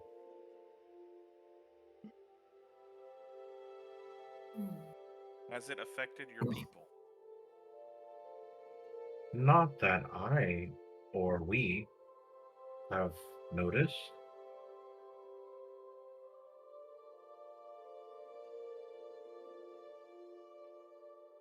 Well, it was 2 weeks ago that we left Carbine. Oh, and there was a giant green, like, when he went up into the sky. I guess Estella doesn't know that, though. Does she? And it was a great big green flash in the sky. Yeah. When there was the homeboy was in the air talking. Yeah. And also when they Mhm. used their weapon, Mhm. it was like a big explosion. Didn't they blast that into the mountains? Oh, Prove Yeah. a point? Oh, To show shit. off, yeah. So that's what happened. Okay. Mhm. Glad that And this guy's is the dead. result. Ding ding ding ding. Whatever, Paul. Covered. That face, though, for The Paul. eyebrow lift was The great. connections. Light bulbs. I'm a genius. Yeah.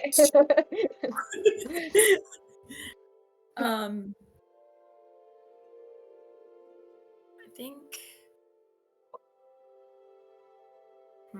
The- Friend is the- just wanting to make sure that they can, like, if you allow me, Paul. Friend kind of wants to create a connection with the Myconids to be able to, like, keep in contact with them, kind of thing. Like, if they were gifted spores or something, would they be allowed to communicate with the Myconids from a distance? Or, like, since they grow mushrooms on themselves, if they took the spores of the Myconids, would it create a connection? You could grow a spore on you. Grow a mushroom. Yeah, right. And so, Friend is like, not quite being like, I want to take one of your little, like, Myconid sprouts, but that's kind of what it is. And so that they can continue contact with the Myconids from a distance and have a connection. Mushrooms grow great on wood. Mm-hmm. But I just want to.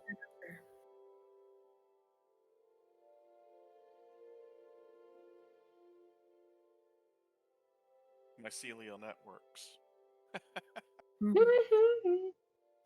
Friend's like, I'm cool with being a part of this hive mind.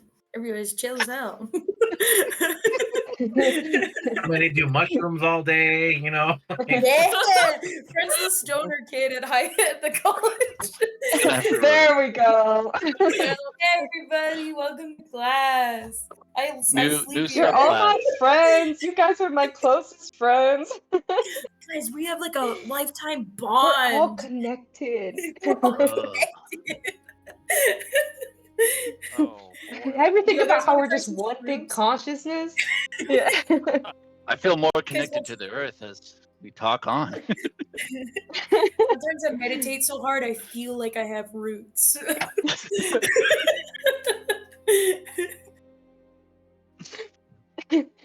Oh man. Outstanding. Okay.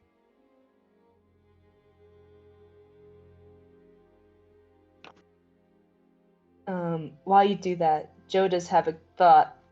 You know, if they did that to the owlbear, that could do some nasty things to some other creatures of war. So just a Oh, thought for the back of the mind. If you're making, werebear army, and then you infuse them all with bile stone. Though Bilestone We seems to are make not people. sure what you mean by bilestone. We know of the ley stone that grows naturally upon the ley lines. We have seen this black stone, this black crystal, but we are unfamiliar with the term bilestone. Can I do a minor illusion and show them the owlbear from my memory?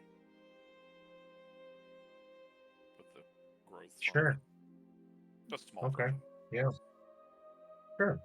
The 3 phases. This is the result of bilestone. It corrupts and infects. Hmm.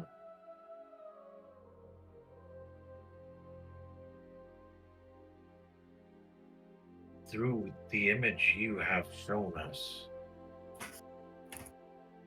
we sense a lot of anger, pain, sorrow, loss.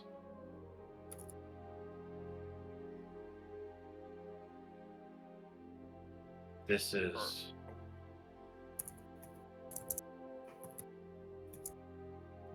much to process. There are others from the surface world that use this as a weapon.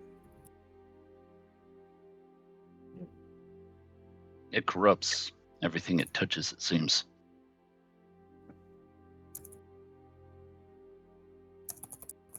Particularly those on the surface.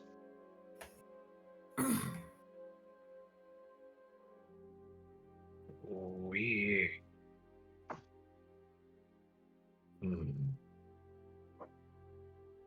young friend, I wish, as do my people, that we continue to communicate.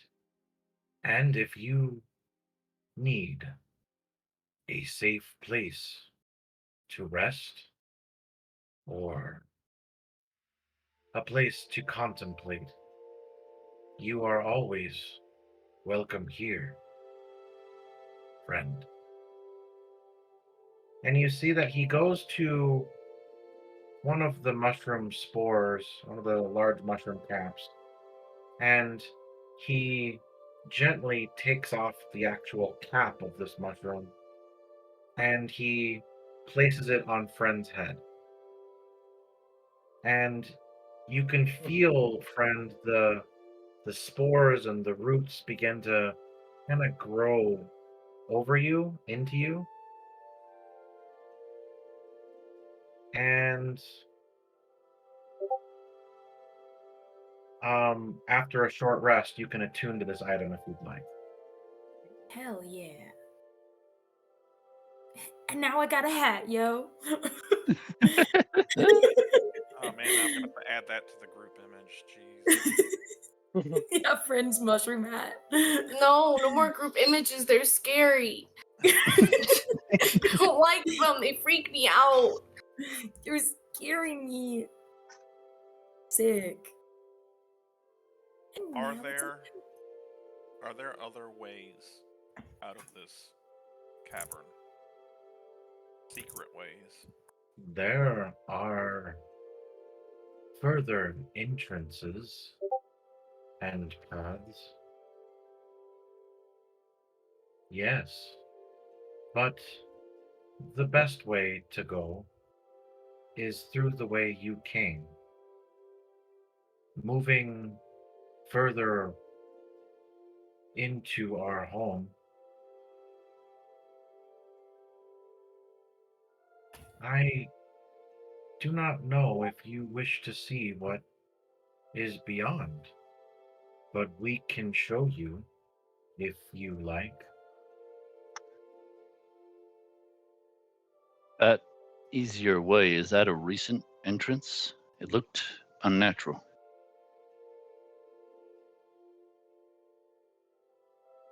It was opened up wider recently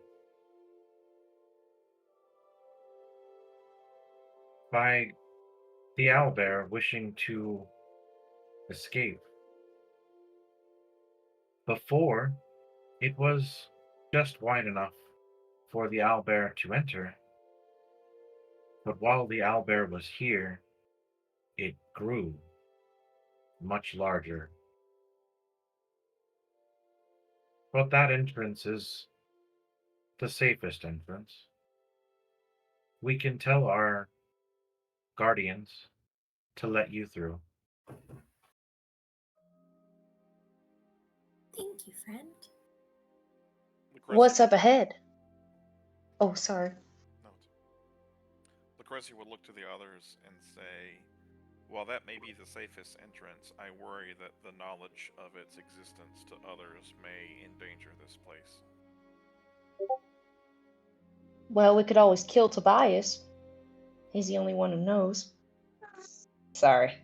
I do not think I that hate is the that best son of a bitch. option. Handle his farm To hands. kill somebody. I do not think we should just go murder I'm innocent-ish people. joking. I'm just pulling your leg. I would never do that to Mr. Trouser Bottom. He could slip fixing his fence and the hammer just whack. God.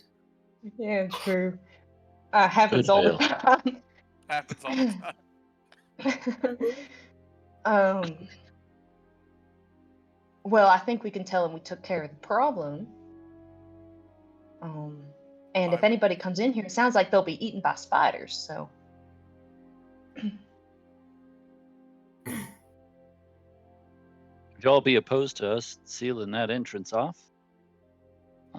There's been some of the locals that have found it out, and it might be best if it wasn't wasn't in public knowledge.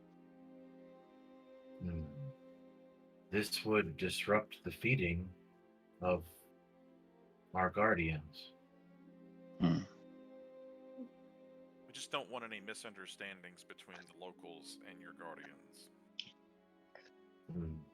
Sounds like the guardians are eating them. Well, if they're dumb enough to come here. There's not many creatures that come into our realm. Mostly wildlife, beasts, sometimes monstrosities will enter. However, our spiders can shift between the planes and often hunt in other planes of existence. Magical. What do you mean shift between planes? Holy shit. They are known as phase spiders.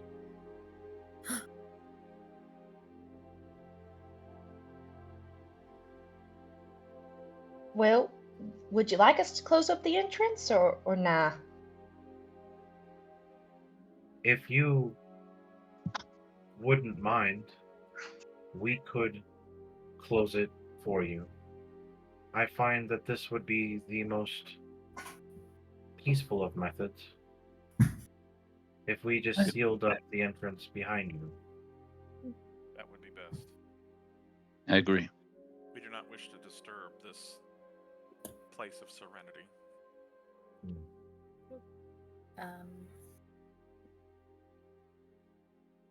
Friend kind of wants to meet the face spiders.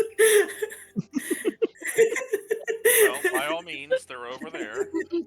Bye. You know me. Friend, I do want to know though, before we double back, what's ahead?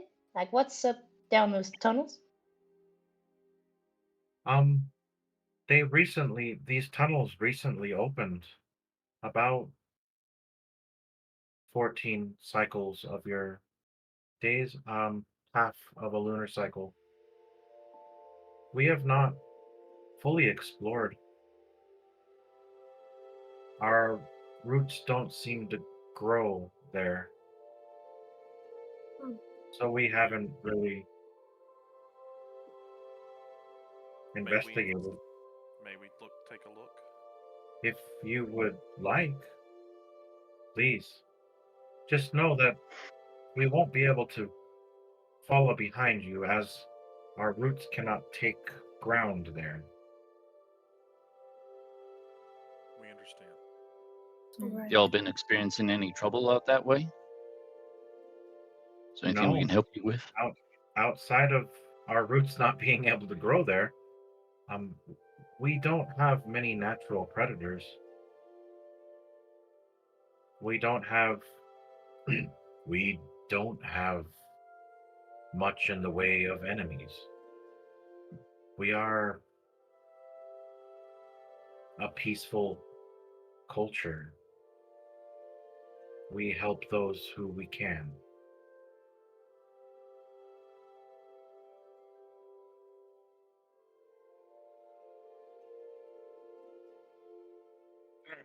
Well, we're just gonna take a peek.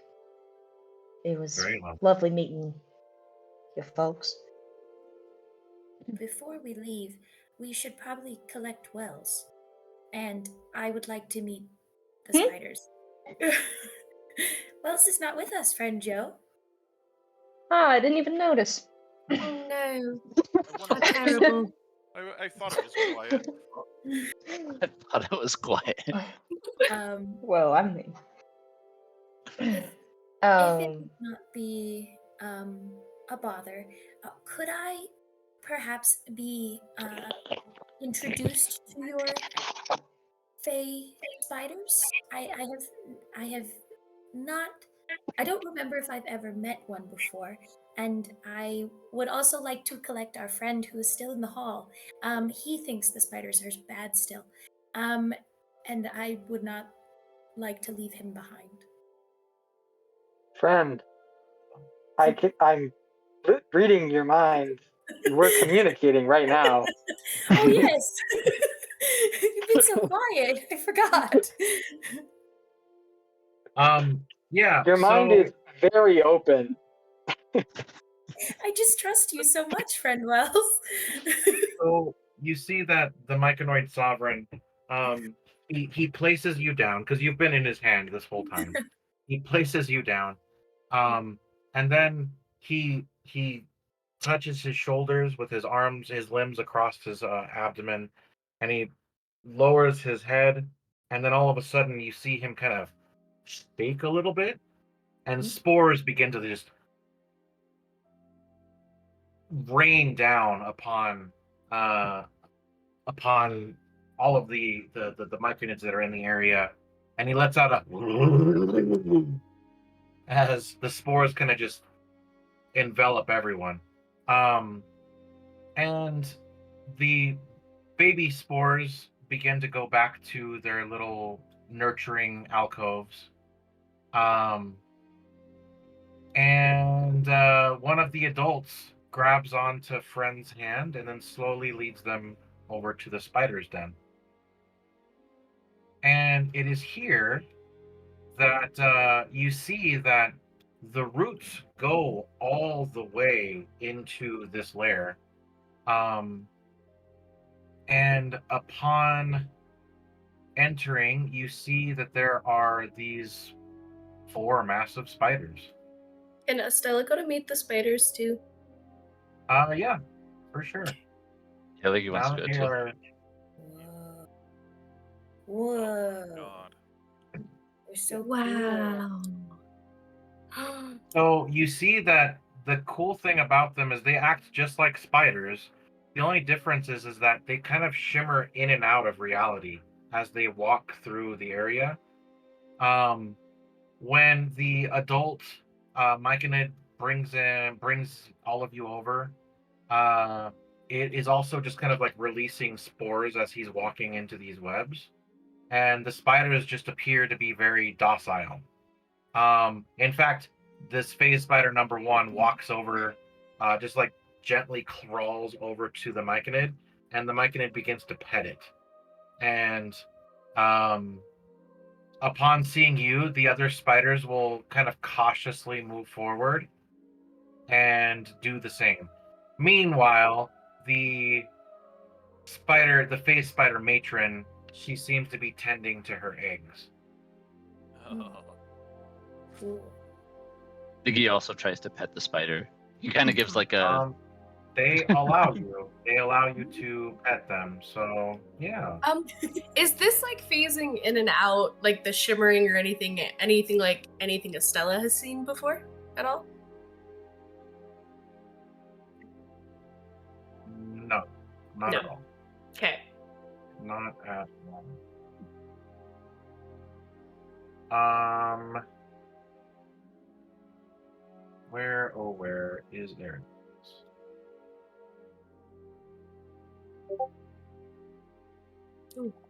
Friend is Oh.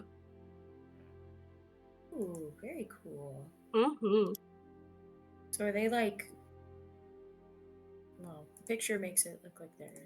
Are they kind of blind? No, they don't seem blind. They Okay. can follow your movements and your vibrations pretty well. After about 5 minutes, you get a sense of that telepathy from the Myconoid saying, "We should go back to the others now." Mhm. Okay. Thank you, So cool. friends. Very cool. Special spiders. Okay. Girls.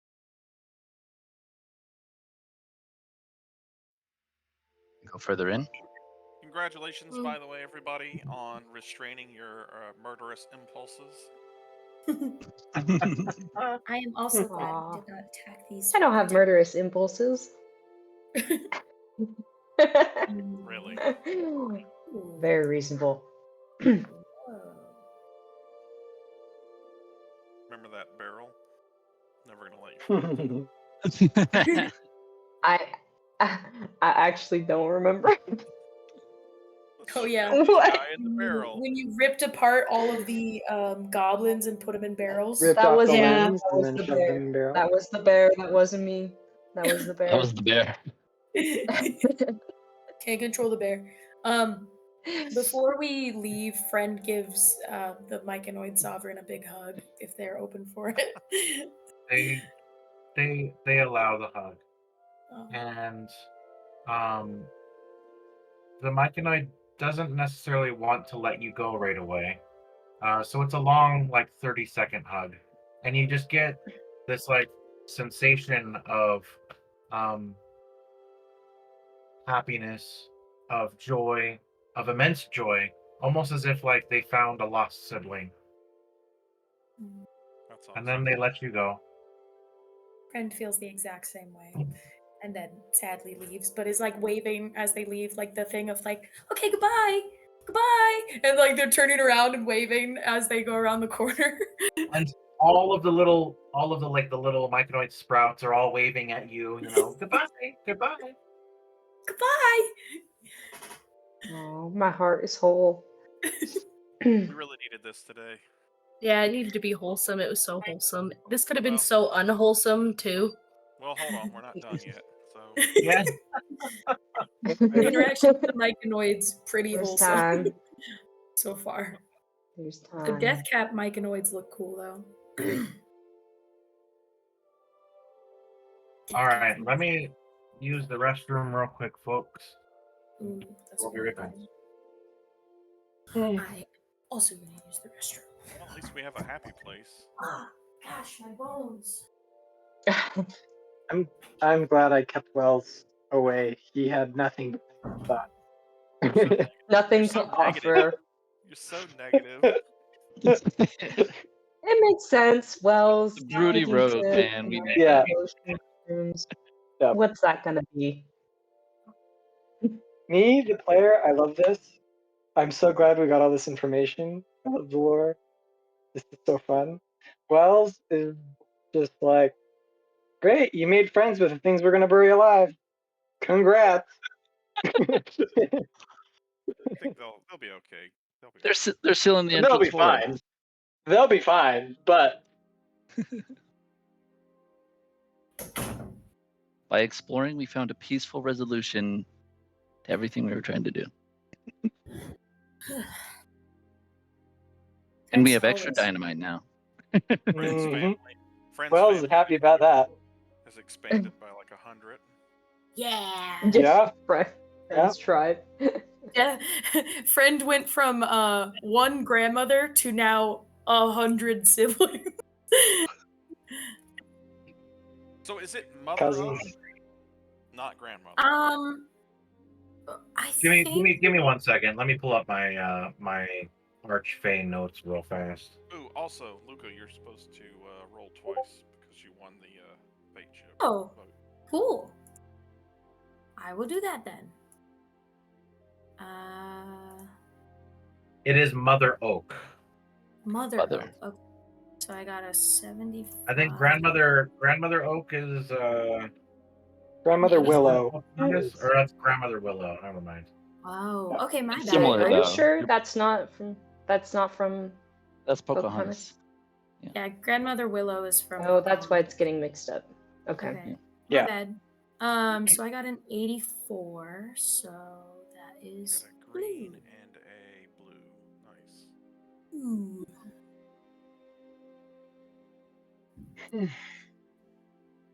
Sweet. Do Happy you want to to put win. those in, or do you want me to do it? I'm already here.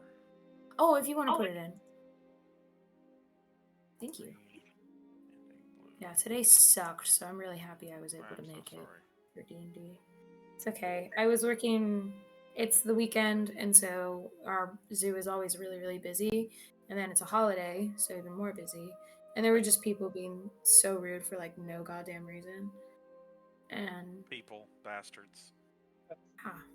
I was like ready to be so nice to everyone and just be like, hey, you know what? Normally we need an ID, but you have a picture, so it's okay. But then people got immediately pissed at me, and I was like, never mind, go stand in that hour-long wait.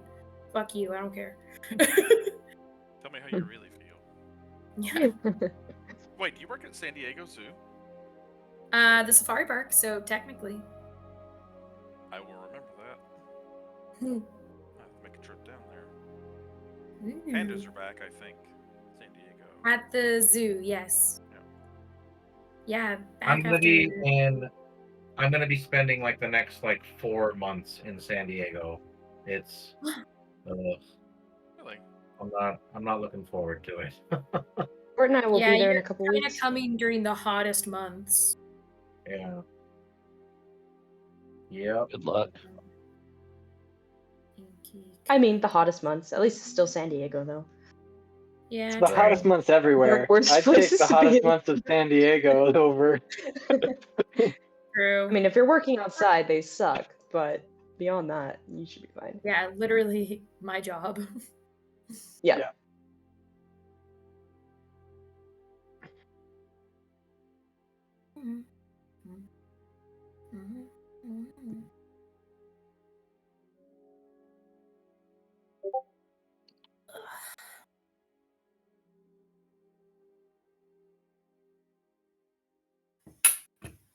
I love inky cap mushrooms.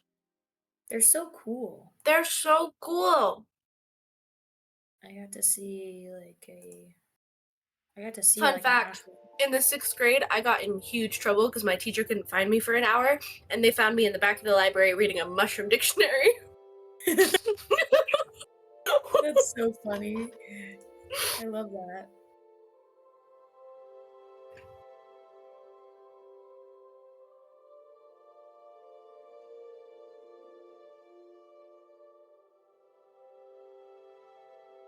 I love that friend came out of this experience with siblings and a hat. So fun. Ooh, that reminds me.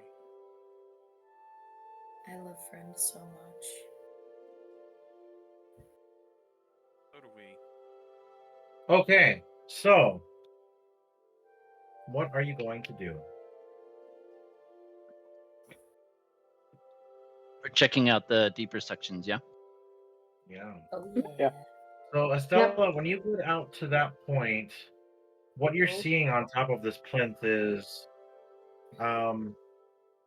interesting. You see this statue. Now it's dilapidated, it's covered in moss.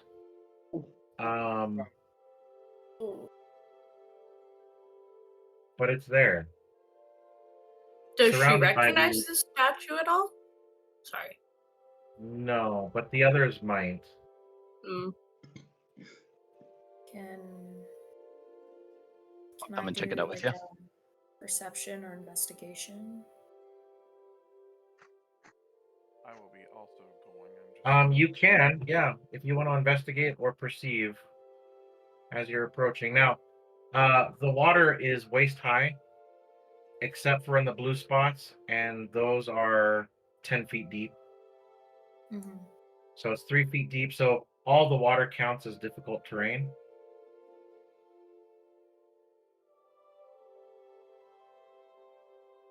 With your perception check, friend, yeah, you see that there is this statue of this grinning person with a moon, a moon sliver on the side of his face. Oh, shit. Like the one we saw in the below? Very, very similar, yes. Boy.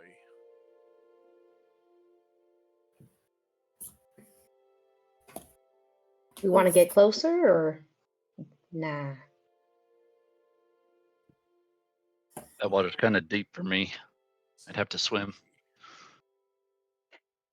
I wonder if this has something to do with why the Bile Stone is active.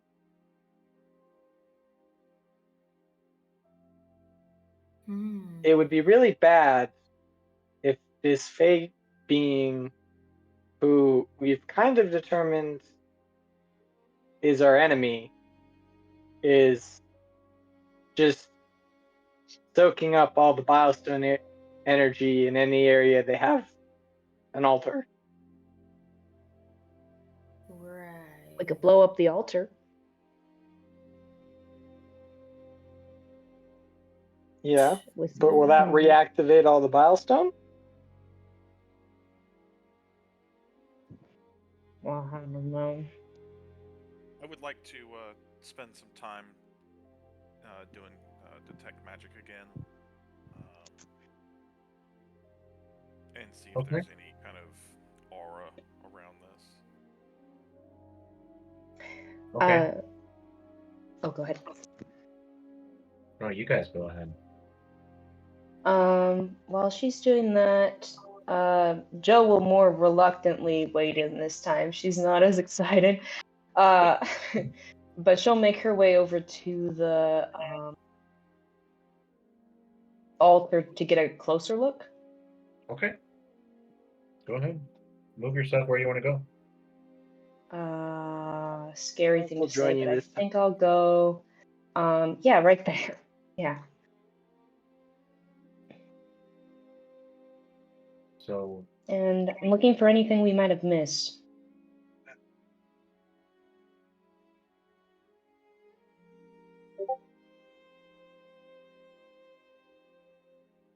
Now that you guys are on top of the plinth, why don't you guys go ahead and all three of you make either perception or investigate.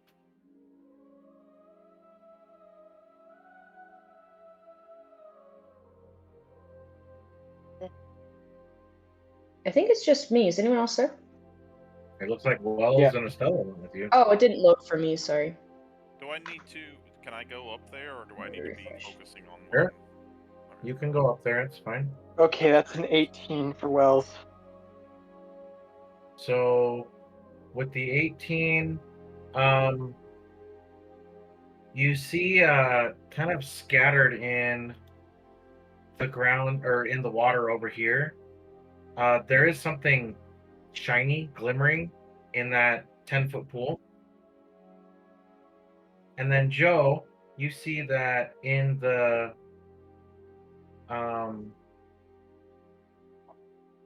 altar in the statue, there is like a compartment that you're able to kind of shimmy open, and you see that there is this very old, ancient-looking dagger. It's got rust all over it. Very old, very ancient. The hilt has a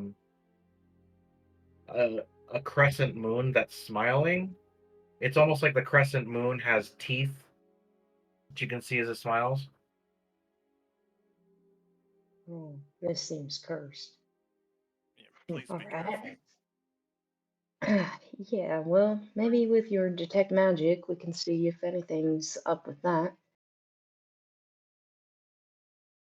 Wells, will you jumping dive down. in? Yep. Do test with the water. It's safe. I'll dive in. Crap.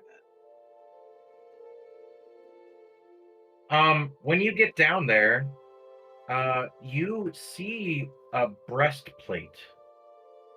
Now, you've seen this type of breastplate before. This is a Watcher's breastplate. Oh. And it appears that it was like, because like the straps that would hold it on a person have been ripped apart, and it appears that it's newer, probably within the last made within the last year or so.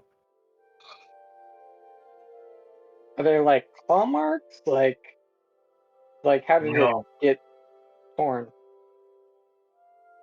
it just looks like the leather. It looks like maybe the breastplate was pulled apart.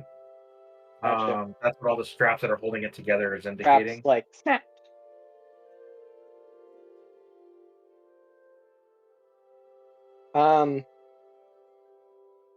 But it's just the breastplate. It's not attached to Just the anything breastplate. or anyone.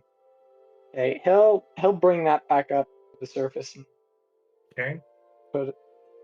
get it on this altar.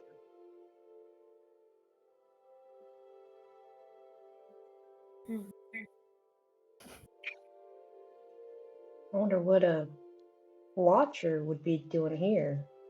I mean, we could ask the Myconoids if they've seen anyone come through, but Well, I'm sure that this washed this in was- from upstream.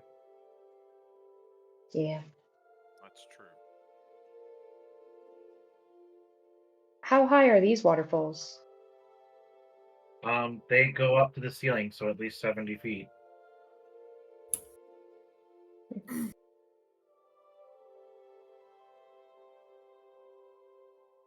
And at this point, Lucrezia, your ritual goes off, and this is emanating a magic that you haven't detected before. It's giving you the same vibes as the ritual you casted back at school, when Lyra faced her demise, when you fought that creature that was hiding inside the Kobold King's head, and then also, let's have everyone roll initiative. Oh, what? And then let's also just do that. Yeah. Well, fuck. Great. Yay! Friend coming. A lot of people have gift of alacrity and all that stuff. So Mhm. don't forget to Yeah. add those things. 3, So I get a Oh, 5. sweet. 17. Okay. 19. Sick. Which I Oh. needed. Awesome.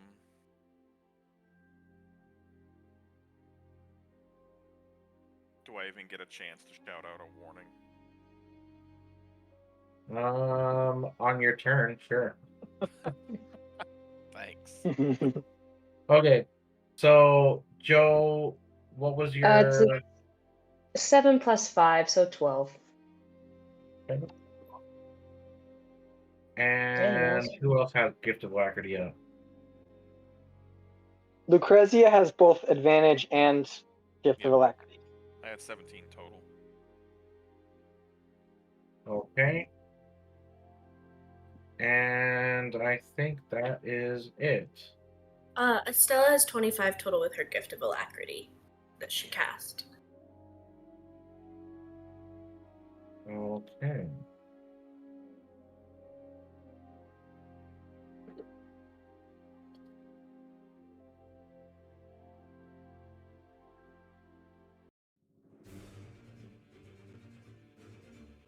So spewing forth from this magical essence, from this the statue, is this inky black shadow that pulsates with this green bile stone type of color. You see, as it emerges from the statue, all of the inert bile stone that's in this area begins to snap to life, and you start seeing that it's the bile stone inside the walls is faintly glowing that traditional bile stone illumination. We're going to go ahead and start this combat with Estella. Okay, she'll cast her Twilight Sanctuary first. Okay. So let's do a d6. 3 plus 4. So 7 temp hit points after each turn if you end your turn in the Twilight Sanctuary. And then she'll stay right there so she can cover as many people as she can. Hold on 1 second. Let me.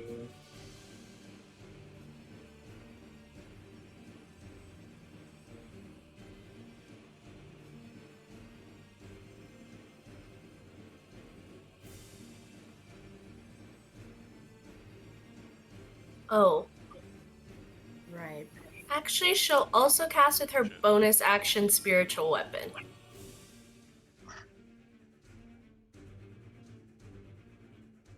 Okay. It.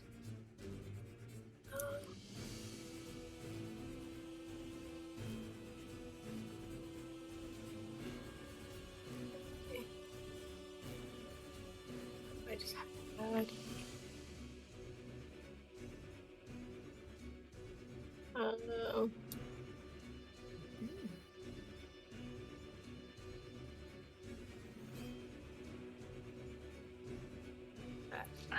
How am I gonna do this? Range.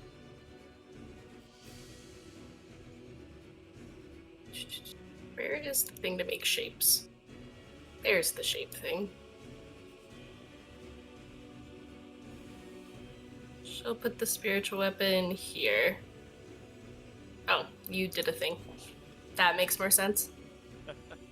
And it looks like a big mace, and it will chill there for a sec, and then that will end her turn. Wells, you are up. Oh, Tilly, can you adjust your aura? I accidentally moved it while I was panning around. My what? Your aura, your twilight. Oh. There we go. Perfect, thank you.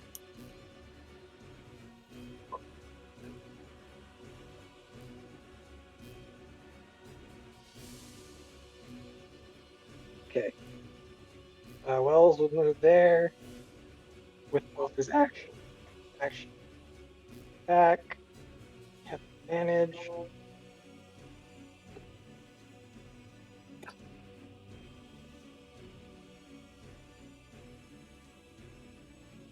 All right. Does a 23 hit? It does. Okay. Not adding the second or the yet. That's 9 points of damage.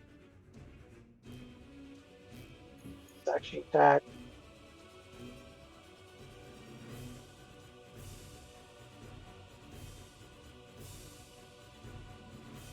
Oh, does a 16 hit?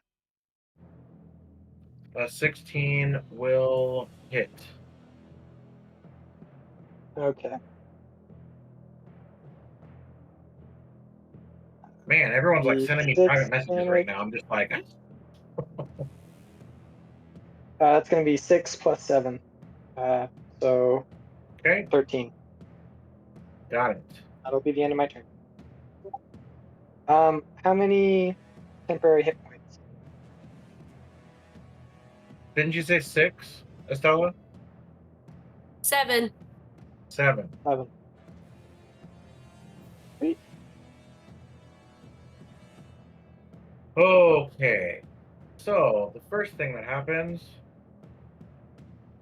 is that. And the second thing that happens is 4 shadow tendrils begin to pulsate out of its body, and one of them attacks Joe, another one attacks Wells, one attacks Lucrezia, and another one attacks Estella. Also, 2 beams of necrotic energy shoot out towards Liggy and a friend. So, the first attack is going to go against Wells. That will hit an AC of 16.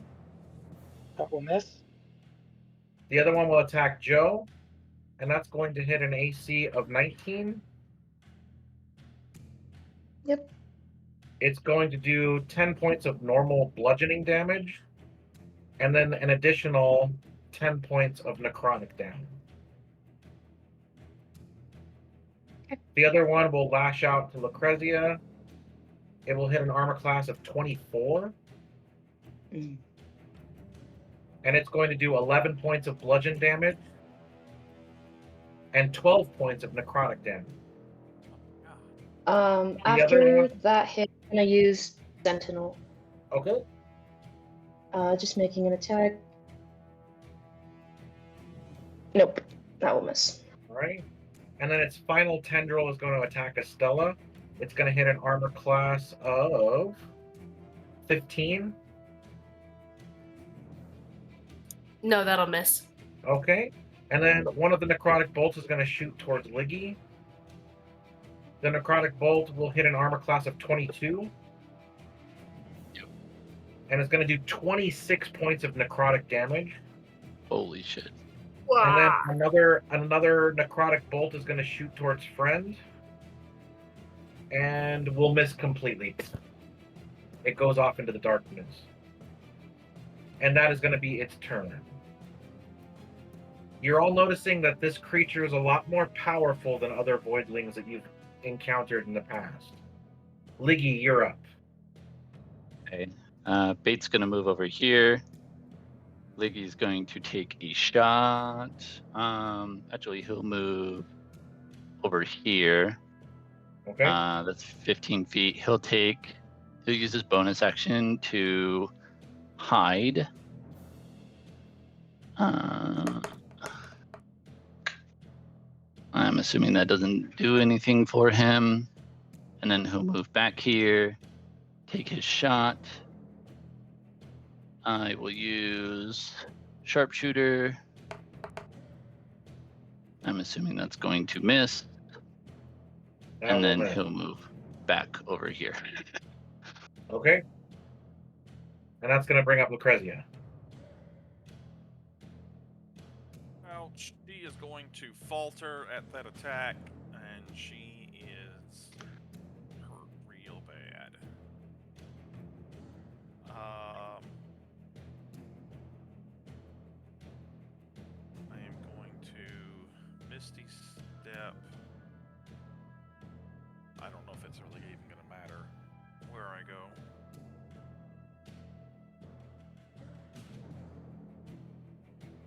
Nope, I will stand my ground. Fuck it. Okay. She's kind of angry at this thing.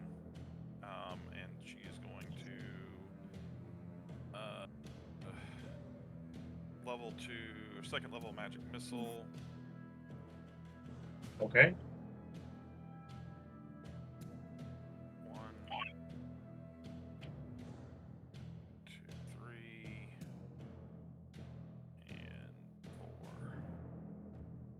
So that's 5, 13 damage total. Got it. That is going to bring up Joe. Okay. Question, because you let it slide last time. With Estella's tattoos, can Joe transform? Yeah, possibly, maybe. Is she going to try? Okay.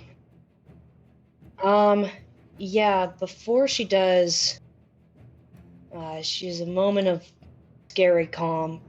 And she looks to Lucrezia and says, "Get out of here." And then she's gonna try to transform. Got to roll anything? No, you transform into your full moon Okay, form. cool. And you do see that Estella's tattoos begin to glow. Okay. Let's pull up werebear stuff. All right. Question, as a werebear, can I still make reckless attacks? Yes. Okay. That's class. Then I will do the bite attack first. Okay. I'm gonna roll the d20 separate. Well, otherwise they add. Do you prefer I roll them together or separate? You can For roll together advantage. as long as you can just calculate it. It's up to you. Okay, so I'll just take whatever's higher out of the two. So 14 plus 7 is 21. Okay, that'll hit. All right, that'll be 2d10.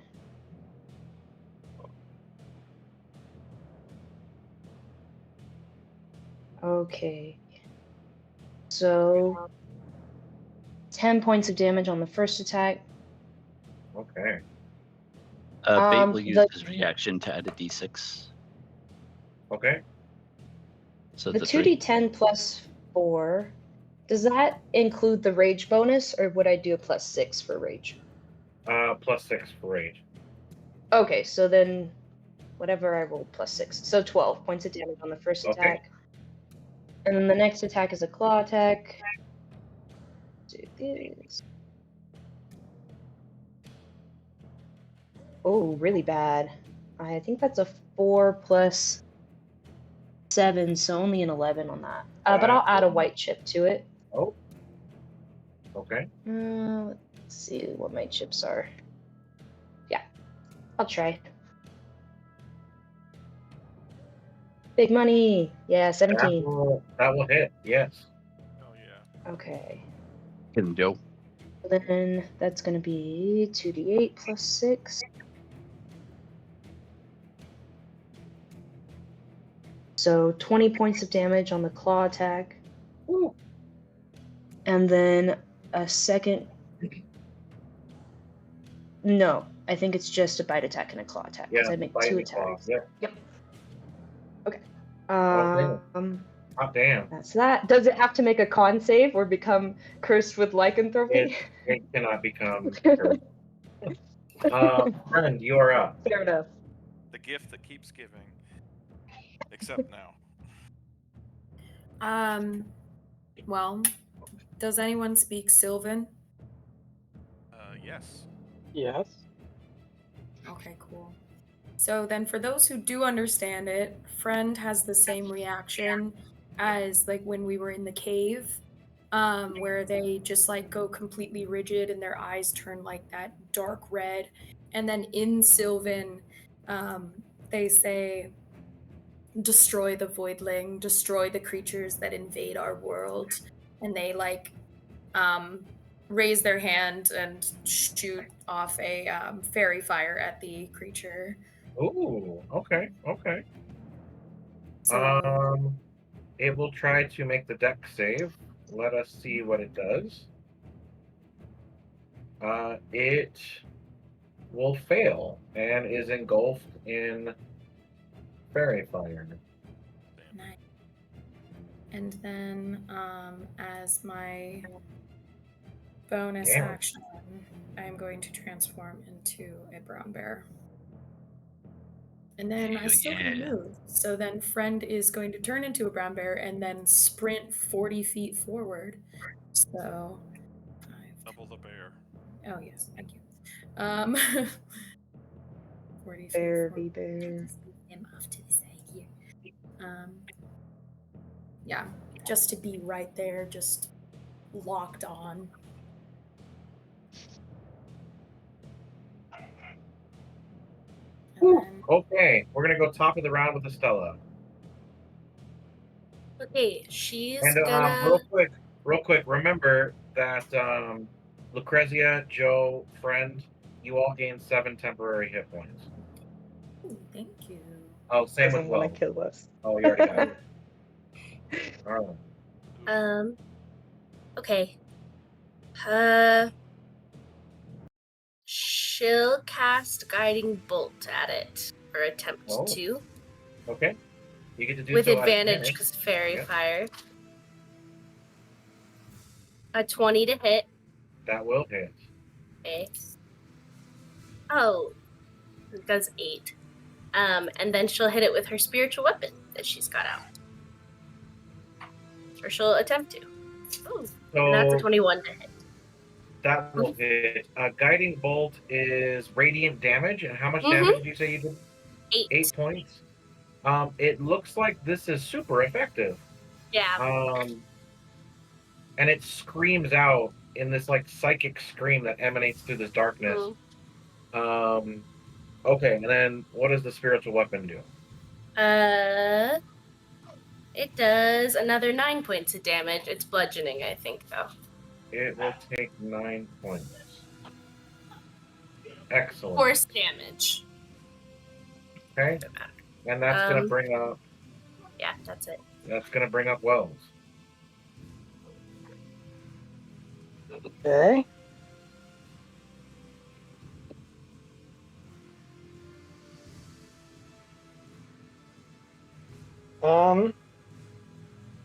Am I able to move around it without getting an opportunity attack? Yeah, as long as you stay base to base, you're fine. Cool. Wells will move there in order to help out Joe. Can you remind me, are we completely trapped within this shadow Correct. dimension? You can't leave that black box that I've drawn. And there's no. Just like last time. Yep. Okay, just double checking. Wells will try and hit it twice. Pin advantage. Do, do, do, do. Come on. 20 will hit. Oh. Ooh. 6 points of damage. And again.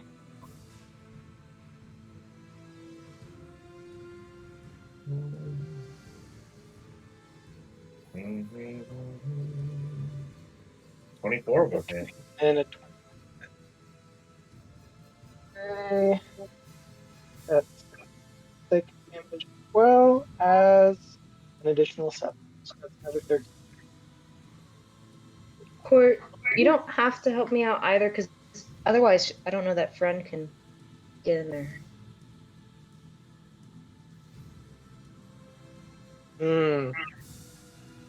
I didn't realize. If you want to move How much down. movement do you have left? Because you can still move.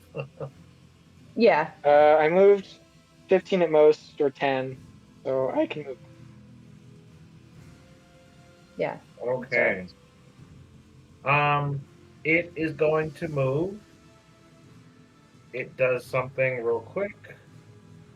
And then it is going to Oh, shadows.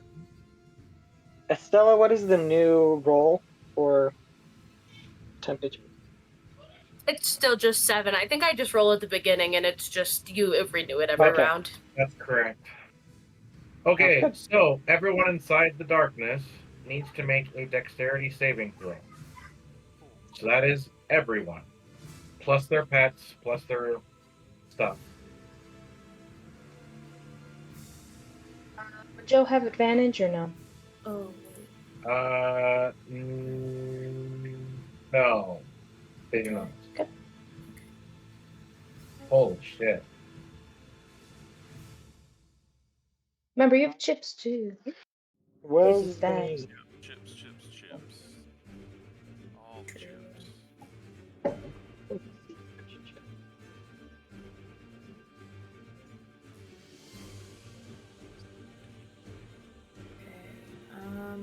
I guess I'm gonna use one of the blue chips for friend to do a D. I'll also use a blue chip.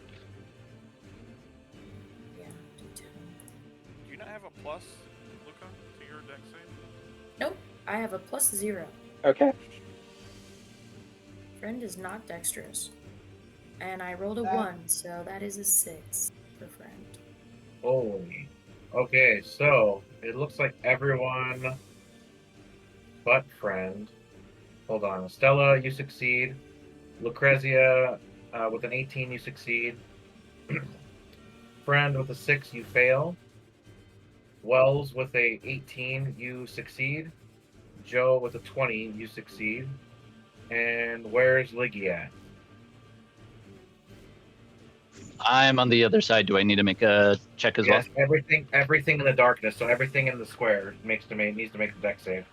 well? Oh, I see. Let me And see. Bait also needs to make the save too.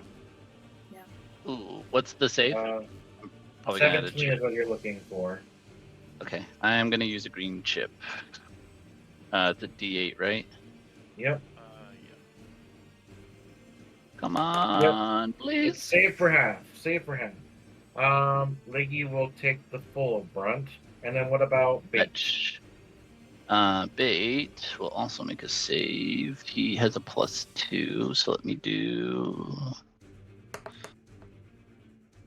Okay, we both fail. Fetch. Holy Nikes. All right. So, oh my god.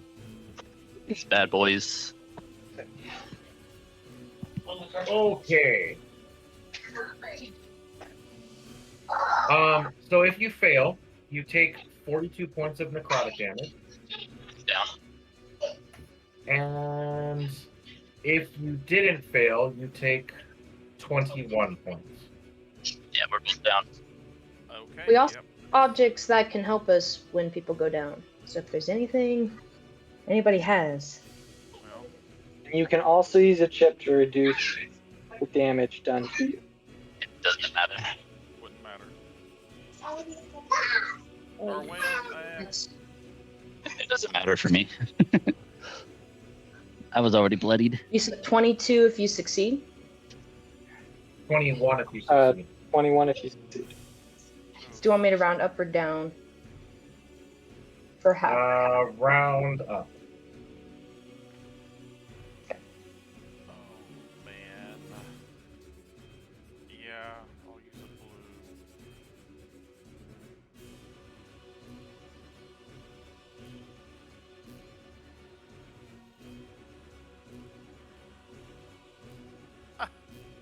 Yeah, That did nothing. you guys have the chips there for a reason. Combat will get harder as we progress through the campaign. Yeah. Okay, so that is its turn. So what you guys see is just it kind of like condenses into this black shell, and then all of a sudden tendrils pop out from all around you and rip into your bodies. And that is its turn. That brings up Liggy. Go ahead and make your death save. Okay, death save. I crit. Nice. Okay, that's 2 saves. Boom. Nice. And Lucrezia. Wait, a crit brings you up to 1 hit HP, right? Yes. Mm, Should. Does No. it? You have to do. I believe it counts counts as as- 2 Counts as successes. 2 saves. When I rolled it, it brought me up to 1, but I will put it back down. It Oh, should be just if you roll a crit. Oh. From my experience, it depends on the DM. Because I've had Yeah. Paul do it this way, and I had another DM do it to where it was 2 saves, and then I had one do it to where you're up. Either to roll, like- either way, I can switch it. Let's discuss it. So, if you guys roll a nat 20 in your death saves, should that bring you to 1 point, or should it count as 2 successes? Hmm. I feel like The that's rules DM is written. call. It's Rules is written, also- written at so 1 point. I'm fine with I it. think just it doing might be in two the rules saves. that a nat 20. Yeah. Also, But- isn't the vice versa? Wouldn't that be true as well? If you roll a nat in 1, the you're party Oh, infinite? it's the new rules. Yeah, I feel like that's consistent. So I mean, I feel like that's a Paul thing. So whatever you want to do, Paul. Oh, do we have something in the game rules? Yeah, this In is the the game first rules, time it that we've doesn't say done anything this. like This is the that, but first it time does it's say happened. something about exhaustion. That's if you are like resurrected. Gotcha. Well, let's go ahead and say yeah, it brings you to 1. I'm okay with that. Okay.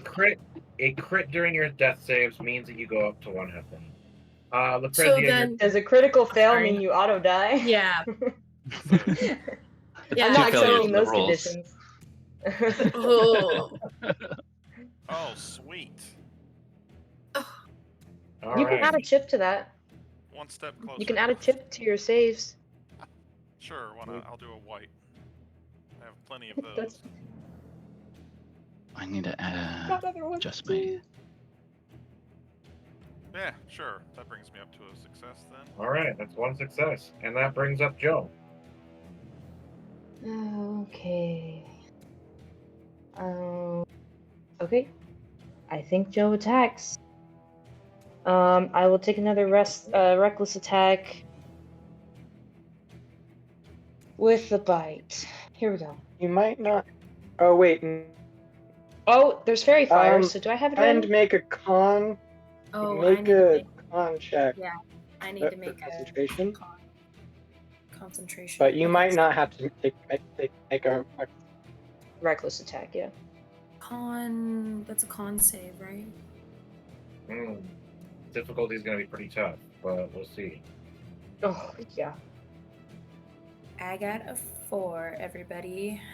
That means the fairy fire goes away. You know what? Um, Wait, guys, do you think I should use my black chip to keep it up, or is it not? For that, no. Mm-mm. It's fine. Mhm. We already have a lot of advantage because, well, we'll be okay. Alright, I'm gonna reckless attack. Yeah, that's above a 20. It's not a 32, but it's above a 20. And I'm gonna roll the 2d10 plus 6.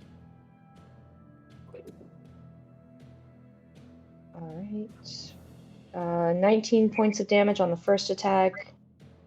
Okay. Second attack with the claw. That's gonna be, yep, like a 25. That will hit. And then that's 2d8 plus 6. Okay, low roll, but 10 points of damage on the second attack. Got it. That is going to bring up Friend. Okay.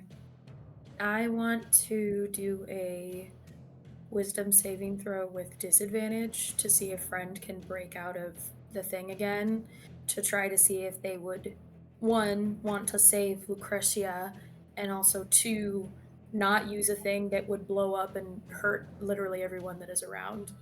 Okay. Because You there's have to make that with disadvantage? friend is stuck in a thing that they can't break out of at the moment. And So go ahead and do a wisdom save. I'm just gonna say a flat wisdom save. You don't need to Okay. do a disadvantage. If you fail, you have to continue to attack the voidling. If Okay. you succeed, then you can do as Friend would do. Okay. I got a crit, so. Ooh, So you can nice. decide. You can decide what you want to do. That means Okay, you really then- meant it. Thank you. Yeah. So Friend, your eyes will flicker. Your eyes will flicker from Yeah. red and go back to the standard blue. then Now friend, you're I at think, full.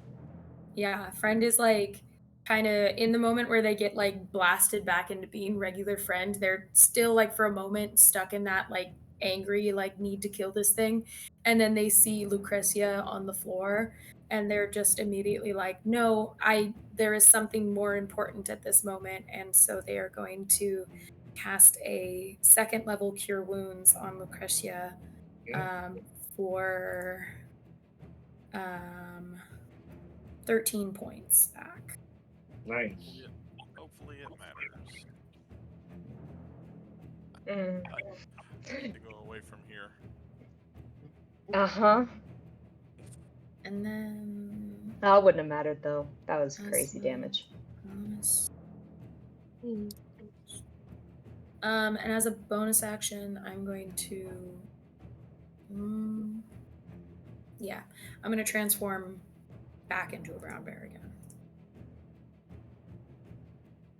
Because I have my extra transformation from my necklace that Joe gave me. Yep. Okay, that brings up Estella.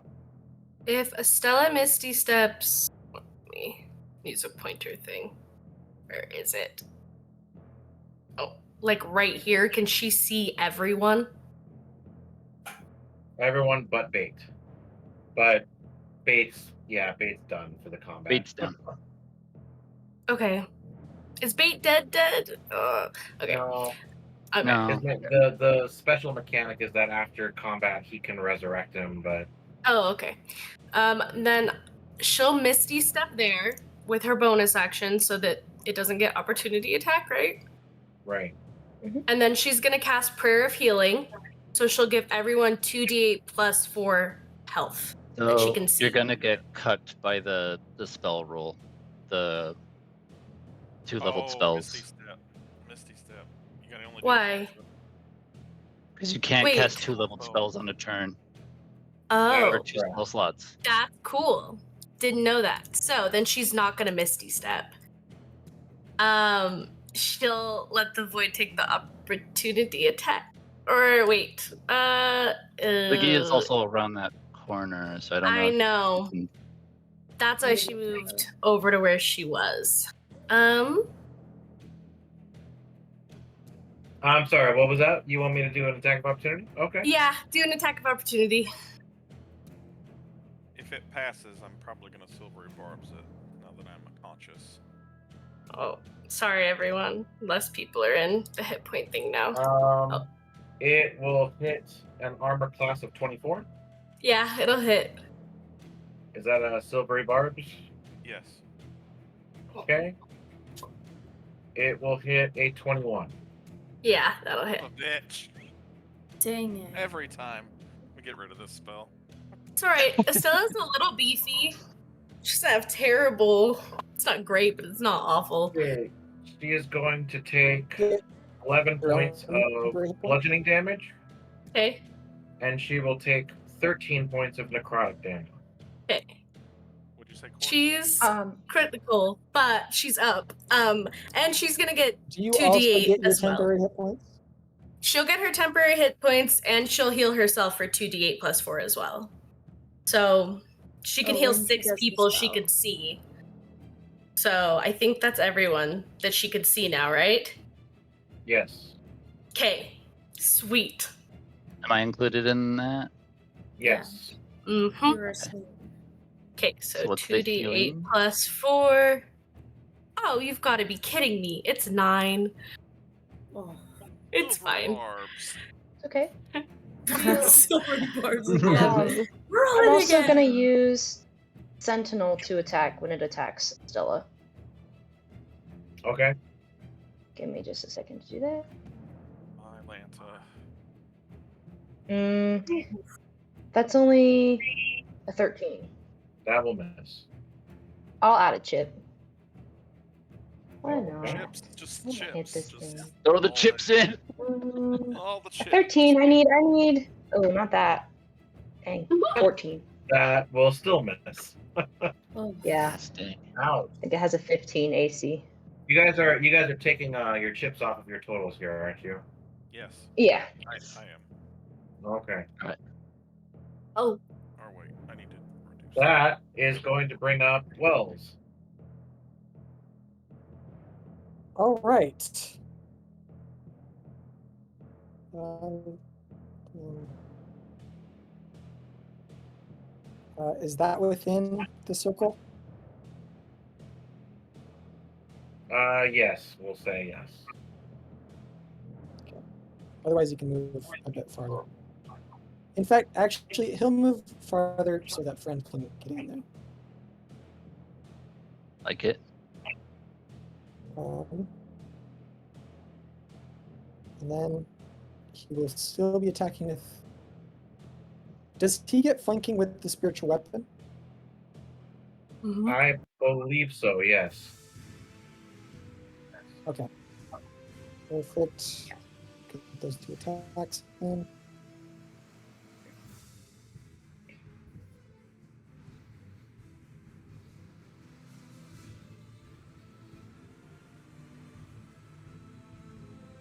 All right, the first one hit. 7 points of psychic damage. Second one.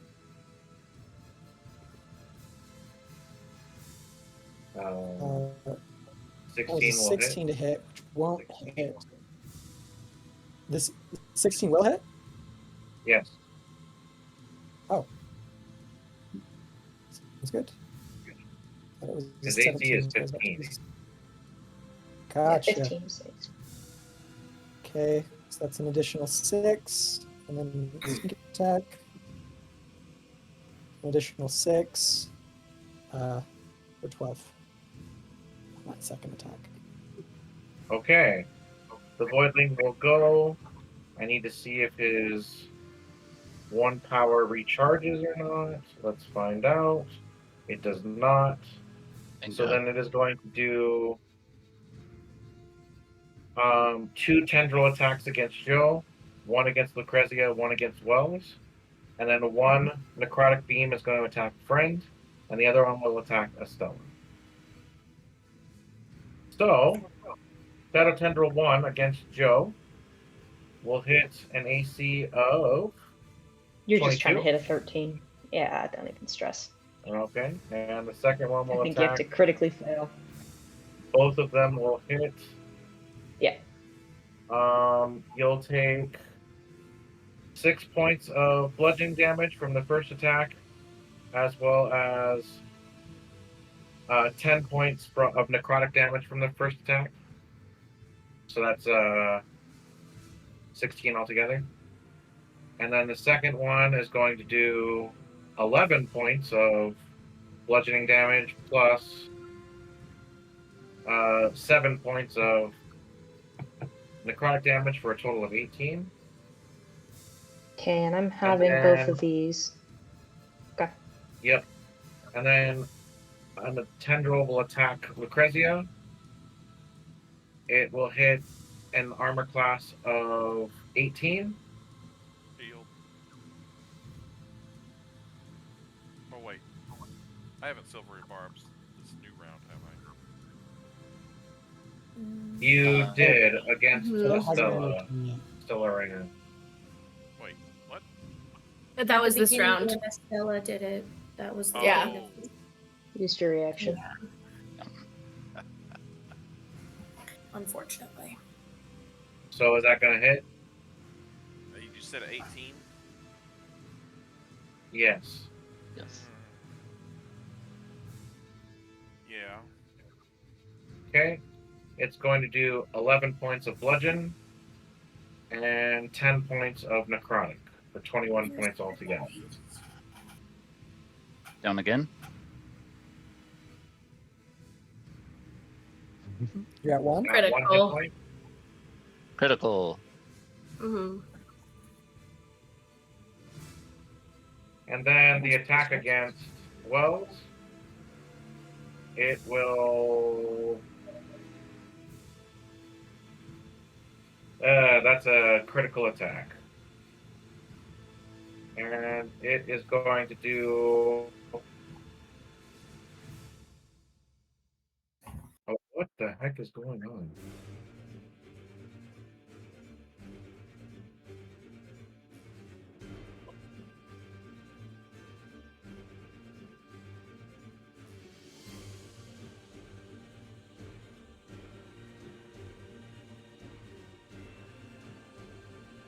What is going on with my computer?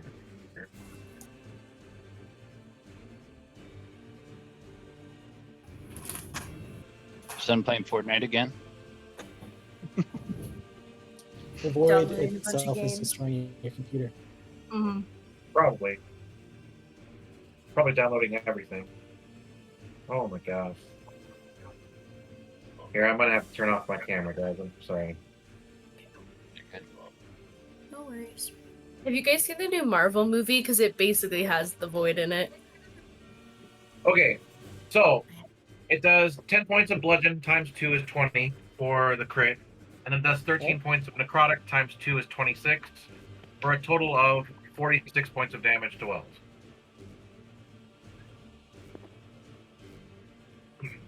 Cool. Well, is that critical? And then the Shadow Necrotic Bolt to Friend.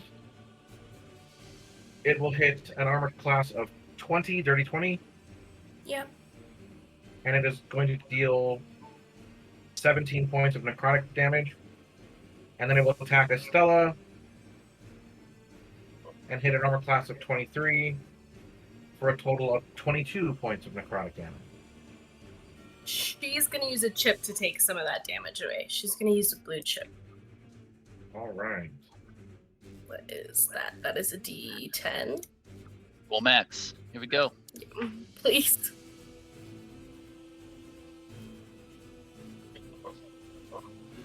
No. That's close. Nice. Close. So, how much did it do? 22 Good. points. So it does 22, 12. Okay. And that Sounds good. is the Voidling's turn. That is going to bring up Liggy. Okay, I will use half my movement to get up. I will use my bonus action to stealth. I don't know if that's going to be high enough. Go ahead and roll with advantage when you attack. Perfect. Oh, wait. No, you're in its realm. You can't hide from it. Okay, then. That is good to know. Then I will take a shot. And I will use sharpshooter. Okay. So that's going to be 14. I'm going to use a chip. Where's my chip?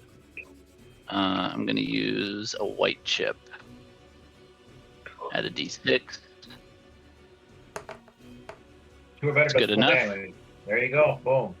Perfect. That's going to be 32 points of damage. Oh! So as the bullet, like, we're going to do it like slow-mo. As the bullet leaves the barrel, the point of view of the bullet as it shimmers through the air, it pierces the core of the Voidling, and it explodes. I need everyone to make a dexterity save. Oh. Can I just jump on top of it and take all the damage? Do I see this one, Paul? Assume. Sure, why not? We'll let you see it. Yeah. Okay. That's a crit. Can I jump on it and take all the damage? Oh my gosh. Okay, just because I have that, I'm gonna add a D8. Okay. So... No, but you can. No, you can't. You'll just take it out. Can I take Okay, so damage for anybody difficulty- else? Just like last time, the difficulty, guys. Just like last time, the difficulty is 17. So, Liggy, you succeed. Estella, you do not. Lucrezia, you do not. Friend, you do not. Wells, you do not. Joe, you do. We have healing potions. Damn, man. It may not matter for me. Is going to take. So it's 20. If you failed, it's 28 points of necrotic damage, Mhm. and everyone else will take 14 if you succeeded. Oh, So if you failed, okay. 28. If you succeed, it's 14. Estella's down. Holy Holy crap. shit. Awesome. Can't get away this round, I guess. Okay. A healer's kit. I have a thing for Estella, so hopefully she can bring everyone else up.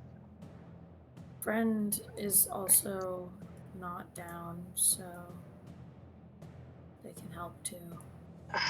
Yeah. Because Okay. thanks to Okay. temporary Lucrezia, death roll, please. Don't roll a 1. No, please. Okay, that's one success. Joe, you're up. Okay. Yeah, Joe will drop her rage. She gone. Okay, I do have a healing potion. I think. Yep. Both of them are down, and Estella's down. And the smart thing to do is to go heal Estella. Alright. Let's see if I can get to her. Is this still difficult terrain? Yes. Okay. Yeah, you won't make it. Mm-mm. Maybe even as the bear, I can go. If she doesn't die before I get to her, I can get her. Okay. But I will say though, I mean, would Joe think about healing that, or would she see Or would Lucretia? No, Lucy. she would just heal Lucrezia. I was There's really no Lucrezia's right question. there, man. Like, you're gonna walk over Yeah, she'll give Lucrezia a healing potion. Oh no, I don't want to have everybody die because my girlfriend is knocked out. I mean, yes, honestly, that is what she would do. Friend That's can what she also does. heal though, so friend can. Yeah. Friends got it. exactly. Yeah. She will. Do I roll for that, or is it just the full if it's an action? I think I still roll for it. It's combat. All right, 2d4 plus 2. Okay, so you heal 5 points. Thank you. All right, friend, you're up. And Joe's hands are very shaky. She looks Since very upset. Lucretia is up, friend runs over to Estella and does a 2nd level cure wounds. So that is 14 points back for Estella. Okay. And Estella, you're up. Stella's gonna run and get difficult terrain. She'll do prayer of healing, or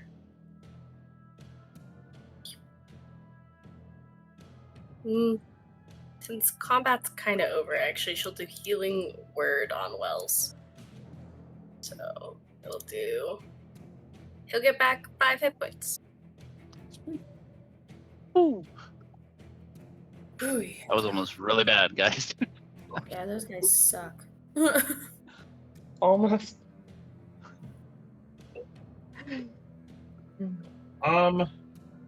Okay. The darkness that once surrounded you begins to fade. And things go back to being kind of normal. There we go.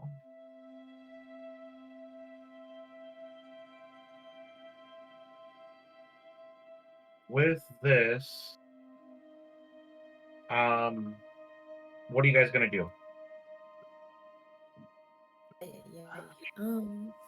Let's get the hell out of here. We should probably tell our mushroom friends about what we found here. Is the dagger still? Oh yeah. Is it emanating any magical? That wasn't 10 minutes, I don't think. What does the statue look like? Still there? Oh, it's on the. It's in the journal. It looks like Goodnight Moon. No, is it still there No, after the void? Still in the pedestal. Yes, it is. Does Or The stop? creature did come out of it, is what you do notice. okay. And with all of the with all the darkness gone, and you're able to see the stone behind you, you see that in this area, Jesus, like right in between the two waterfalls, you notice that this area is radiating that bilestone energy. You know, because Lucrezia, your hand begins to burn.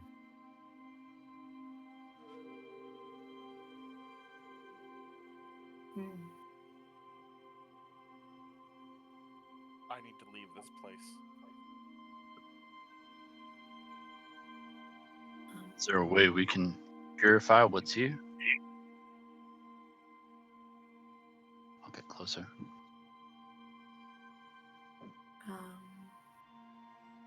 Friend is gonna like go around the corner here to kind of check out this area, just to see if there's anything else that's kind of over here that might be. Yeah, you hear slightly- Liggy also like Another clearing. You do yelling see a for lot of bait. laystone, a lot of the black crystal intermingled with laystone, and it's very evident that whatever this inert bilestone is, it's coming from the laystone. Hmm. Laystone is its origin.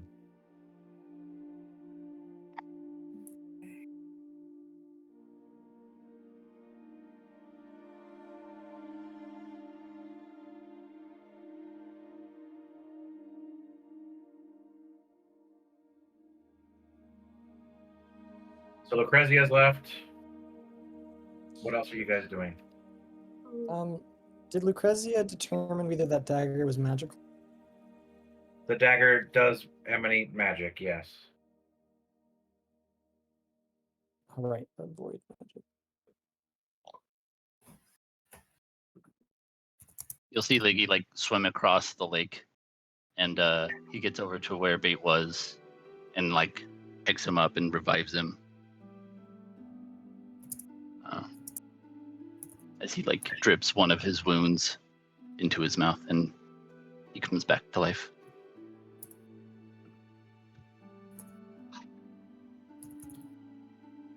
Cool. Hold on, buddy, I got you.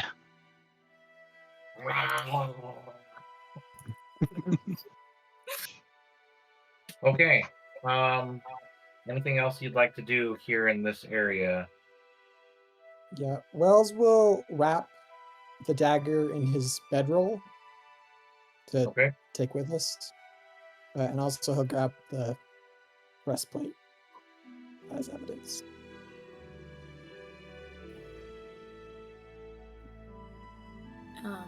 And as What? we're leaving, oh, sorry. Oh, no, sorry. Friend just wants to warn the Myconids to stay away from this part and just kind of say like there is evil down this path. Please stay away from it.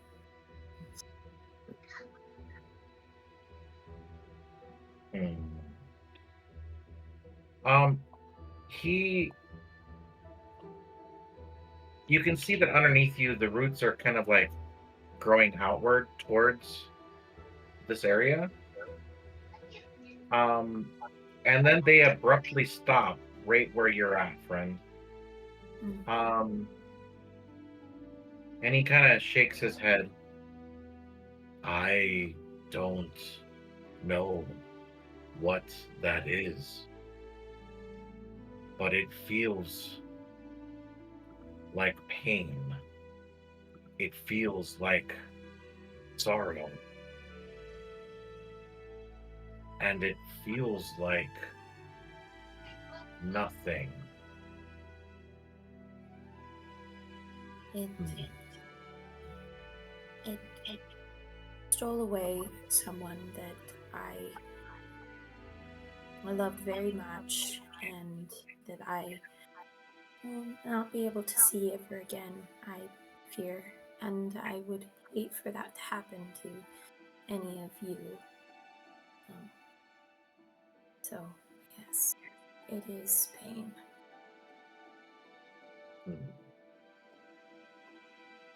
We will remain guardians of this cavern, and we will seal it behind you, that others may not discover what you have found here.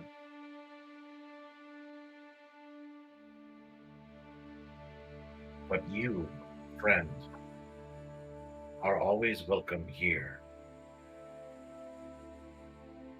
When you become a druid of greater power and can enter through trees and teleport elsewhere, you may use your cat as a reference to our cavern.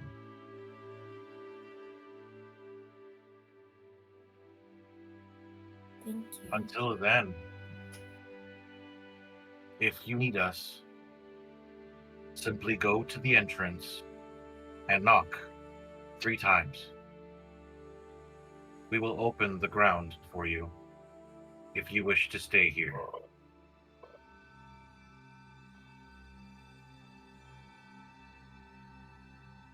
Thank you very much. I will keep that in mind.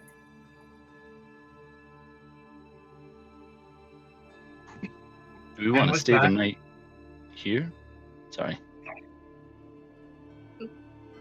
So Definitely it's should. only about 3 o'clock or so. You guys could make your way back to town and be there before dinner. Maybe we'll do We should that probably then. take a short rest before we head out. Short rest That's it not is. a bad idea. Stella does want to look, because she's got some of Lonnie's doctrine written down, and it kind of, so she kind of wants to see, would the Void and Goodnight Moon be a similar entity, or the same, or combined at all after seeing the shrine? Lonnie used to say that the Void wears 100 faces, and that none of them were true. And seeing Goodnight Moon and then the Void coming out of it, I just thought maybe.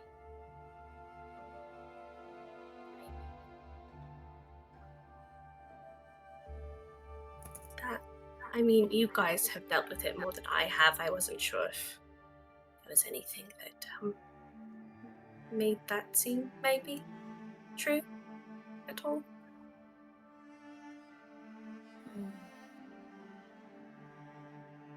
Certainly seems connected. We know of Goodnight Moon, the brother who shrouds himself in darkness. It is because of Goodnight Moon that the land of Soul is in disarray. It is why the below is boiling with anger and turmoil. Goodnight Moon was captured by the Einduin many, many, many cycles ago.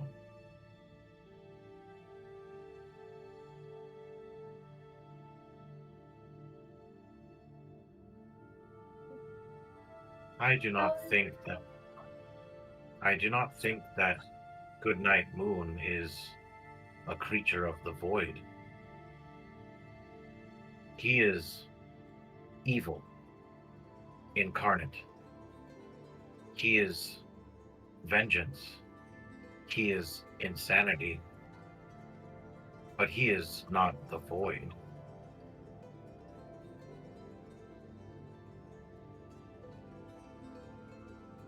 Thank you.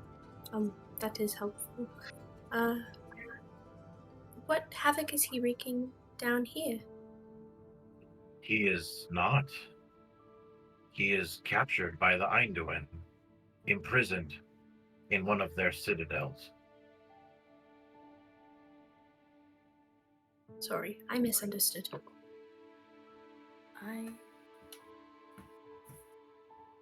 I would warn you that we fear that that is not true any longer. We are trying to work it out, but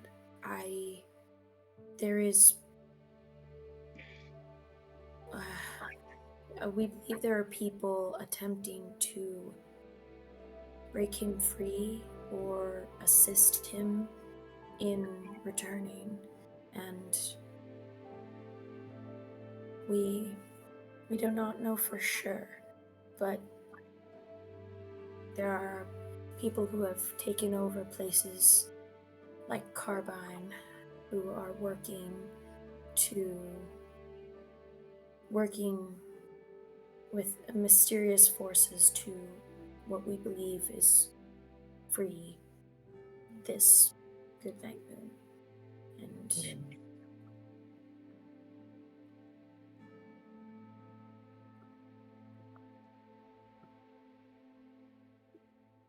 We do not believe that Goodnight Moon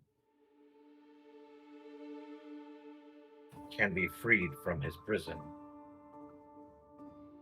But if what you say is true, then all mortals not of the Feywild are doomed to his vengeance.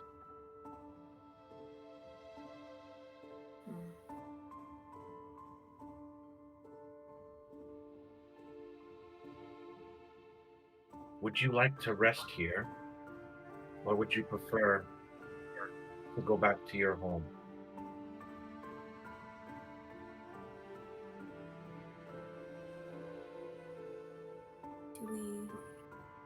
do we wish to rest?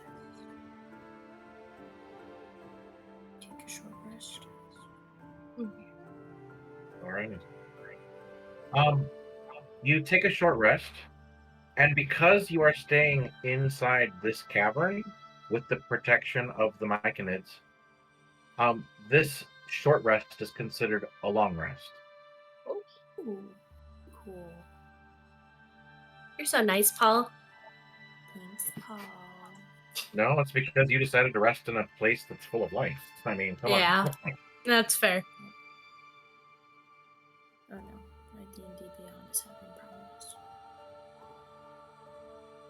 Joe briefly wonders how these mushrooms taste.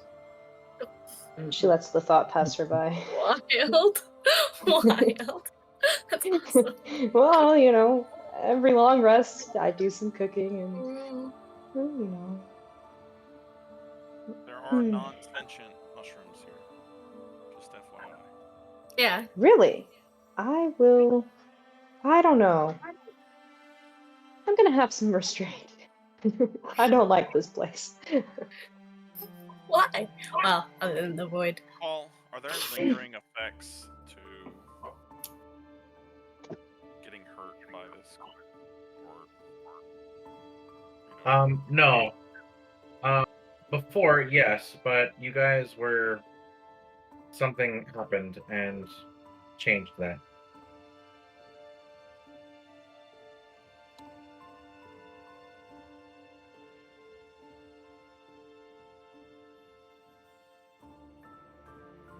Wells will pull Liggy to the side,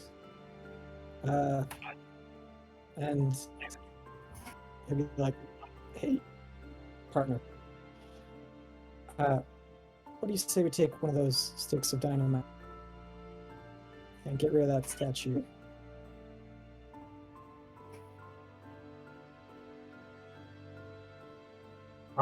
I can't hear you, Liggy. Yeah. Sorry. There you are. As long as we're sure it's not going to cause too much damage, I don't mind facing such a thing of evil. Maybe we get... Let's try and be careful. Just use one of them. Yeah. Sovereign, you okay if we destroy the iconography of Goodnight Moon over there, just in case? There is a shrine to Goodnight Moon here. That's where we encountered that great evil, yes. Then yes, you have our permission to destroy it. Or we could. And then he looks over at the roots and how they're not able to move forward. Never mind. I do not believe that we could do that. I'll just take a moment then. Did anybody Okay. have that dagger from there?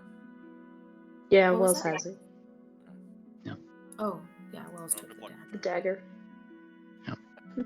Oh yeah, So, during our rest or whatever, Wells can give Lucrezia the wrapped up dagger if they want to run any tests. So, Okay, I imagine, So you're gonna take the dynamite out there. yeah, I imagine we'll like use bait to kind of bury a small hole just like beneath it, and then put the dynamite deep in there and use a bit of the Bait- twine twigs. Bait can't dig into that that plinth that it's Oh, worked. the It's stone. stone. Okay. You're gonna be able to get through that. We'll put it near the front of the altar, Yeah, The spirit. right there. yeah.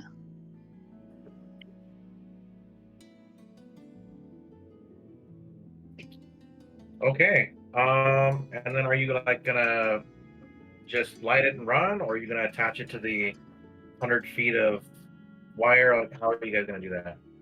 Well, let it run. Yeah. Because he can, within 6 seconds, move 90 feet, which is a bit less because of the difficult terrain, but Should be good enough, I Gotcha. think. should be You're able to placing get it there at the bottom of that statue. Okay, got it. You are lighting the fuse and running. Is that right?